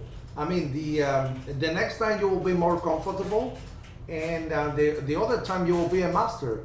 So, and the fourth time you will be having a beer and drinking with us right here, you know. So that's great. You'll be like Todd. Todd, he's drinking the beer. Every time that when you see that Todd's camera goes off, it's because he's going to grab a beer. He's grabbing a beer and he's drinking that beer. You know what I mean? He hide. Yeah, and when you see that he put the FDA screen, it's because he's drinking. He's drinking, then he put it back and he's back on. Where is it? Beer. It's not beer. Right? What kind of beer do you drink, Todd? I don't. You don't drink beer? Nope. What do you drink? Mountain Dew. Mountain Dew? That's great. That's great. Yeah, Mountain Dew. That's good. I used to drink root beer. And then I taste the beer and I say, well, the beer tastes better than the root beer, so I switch. So I'll just put it this way. I used to go the other way, but can't do that anymore. That's okay, man. That's okay. Oh man, that's good. So what kind of radio and antenna do you have there, Roberto, in Spain? I have a Flex 600 6400. El 6400. Yes. Yeah, the 6400. 6400, sorry. And then I have a stepper of 3 elements with a kit for 40 meter value. Wow, he had the 3 element stepper. That's great. It's a good, a very good antenna. I am very happy with it. You know, I have the little sister of your antenna. I have la hermanita de la antena tuya. Ah, yes, the big one. La Urban Beam. Urban Beam, yes. I know. It's a very cool because it's small and has all, I don't know, 6 fun. It's wonderful. Yeah, I know. You can fit it everywhere. And Bob, what kind of antenna do you have? Actually, I got 3 of them. 3 antennas? Yeah. Wow. I got to switch over here. I got a full size 160 near dipole in my tree. I got a gap Titan DX vertical, and I also got a 6 meter Ringo Ranger. And what is the third one? 6 meter Ringo Ranger. It's got a little halo around the center. Oh yeah? And do you have many QSO on summertime with the 6 meter band? I haven't played 6 meter that much. So the band conditions the way it's been, but I guess it's going to get better now with cycle 25 coming in. Or at least that's my hope. Wow. Yeah, I see that Clint, Kilo Fox Zero, Charlie Romeo Fox is there. Clint, hello. Welcome aboard. And everything is good here. We're just hanging out, drinking a beer. And if you want to join us, that is the link right there. You click on it and you can come and join us through the Zoom. And I see Tony is there. Tony, si quieres, puedes clicar el link y sales ahí en cámara, mi hermano. So, yeah, those are the nice antennas. And what about you, Eric? You have the vertical antenna. Do you have any other antenna besides that one? I have a Comet, I can't remember which one for my 2 meter, 70 centimeter. It's UV3 or something like that. Okay. That's mounted up on the roof of the house on the 2nd story. Wow, that's nice. It hits repeaters, 25, 30 miles away with no problem. And I'm running a Lexion VV898S for the 2 meter, 70 centimeter. It's 25 watts. Wow, 25 watts.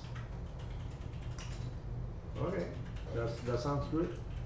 Yeah, you got to remember New York City area that I'm in. It's just outside the city, but there's lots of repeaters around New York City. Yeah. I mean, the only thing I'm trying to figure out right now is D-Star, and I'm getting confused with that. That's all my old stuff right there. Yep. Yeah. I mean, I got the 7100 and the 705, both with the GPS, and just can't figure it out. So, I'm working on it. Okay, guys, I'm going to it. And here is 8 o'clock in the night. Okay. And I'm hungry. Yeah. I know. Just go cook. Put your dinner on the power line. It'll cook it. Yes, I know. That's a very nice thing. You can cook from now on in your power line. My Alex, what big ears you have.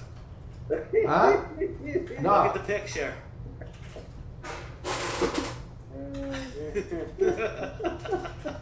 That Look is, at those ears. And he's a Right. unicorn. Yep. Alex Yep. is a unicorn too. Yep. That is right.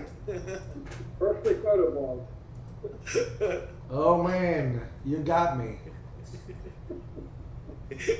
Yeah, I was about to tell you, I got a little, I went air J pull up my chimney there. He's my senior floor stuff like that. My area EC stuff. And, Yeah. Whoa, we've been here for 3 hours. Wow. yeah. Well, I think we can come back next Saturday, guys. Yeah.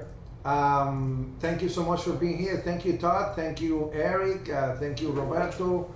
And you, Yeah, Bob. Alex, I'm gonna, before you stop the YouTube, I'm gonna stick the link up for that Power Gate. It's $45 on Amazon. Oh yeah. Yeah. I do that. You want to share that, or you want to put it on? I just put it on. I don't know how to share it on Zoom. I just put it in the chat on the YouTube channel. On the YouTube? I don't see it Yeah. yet. I don't see it either. Did it go to everyone? I don't see it yet. Should be there. Todd just posted right after me. Propeller like on a helicopter. No, I don't see your post either. I don't see it. I don't see it. Oh. That's weird. Because it says, I did it right after a post by Tony R. It No. says, I can't even pronounce that. Wayne something. Buen provecho, Judel. Yeah, and then it was right after that. No, it's not there. I don't see it in here. Wow, let me try. Try it again. Hey, Alex, I meant to ask you, who does your QSL cards? On my QSL card?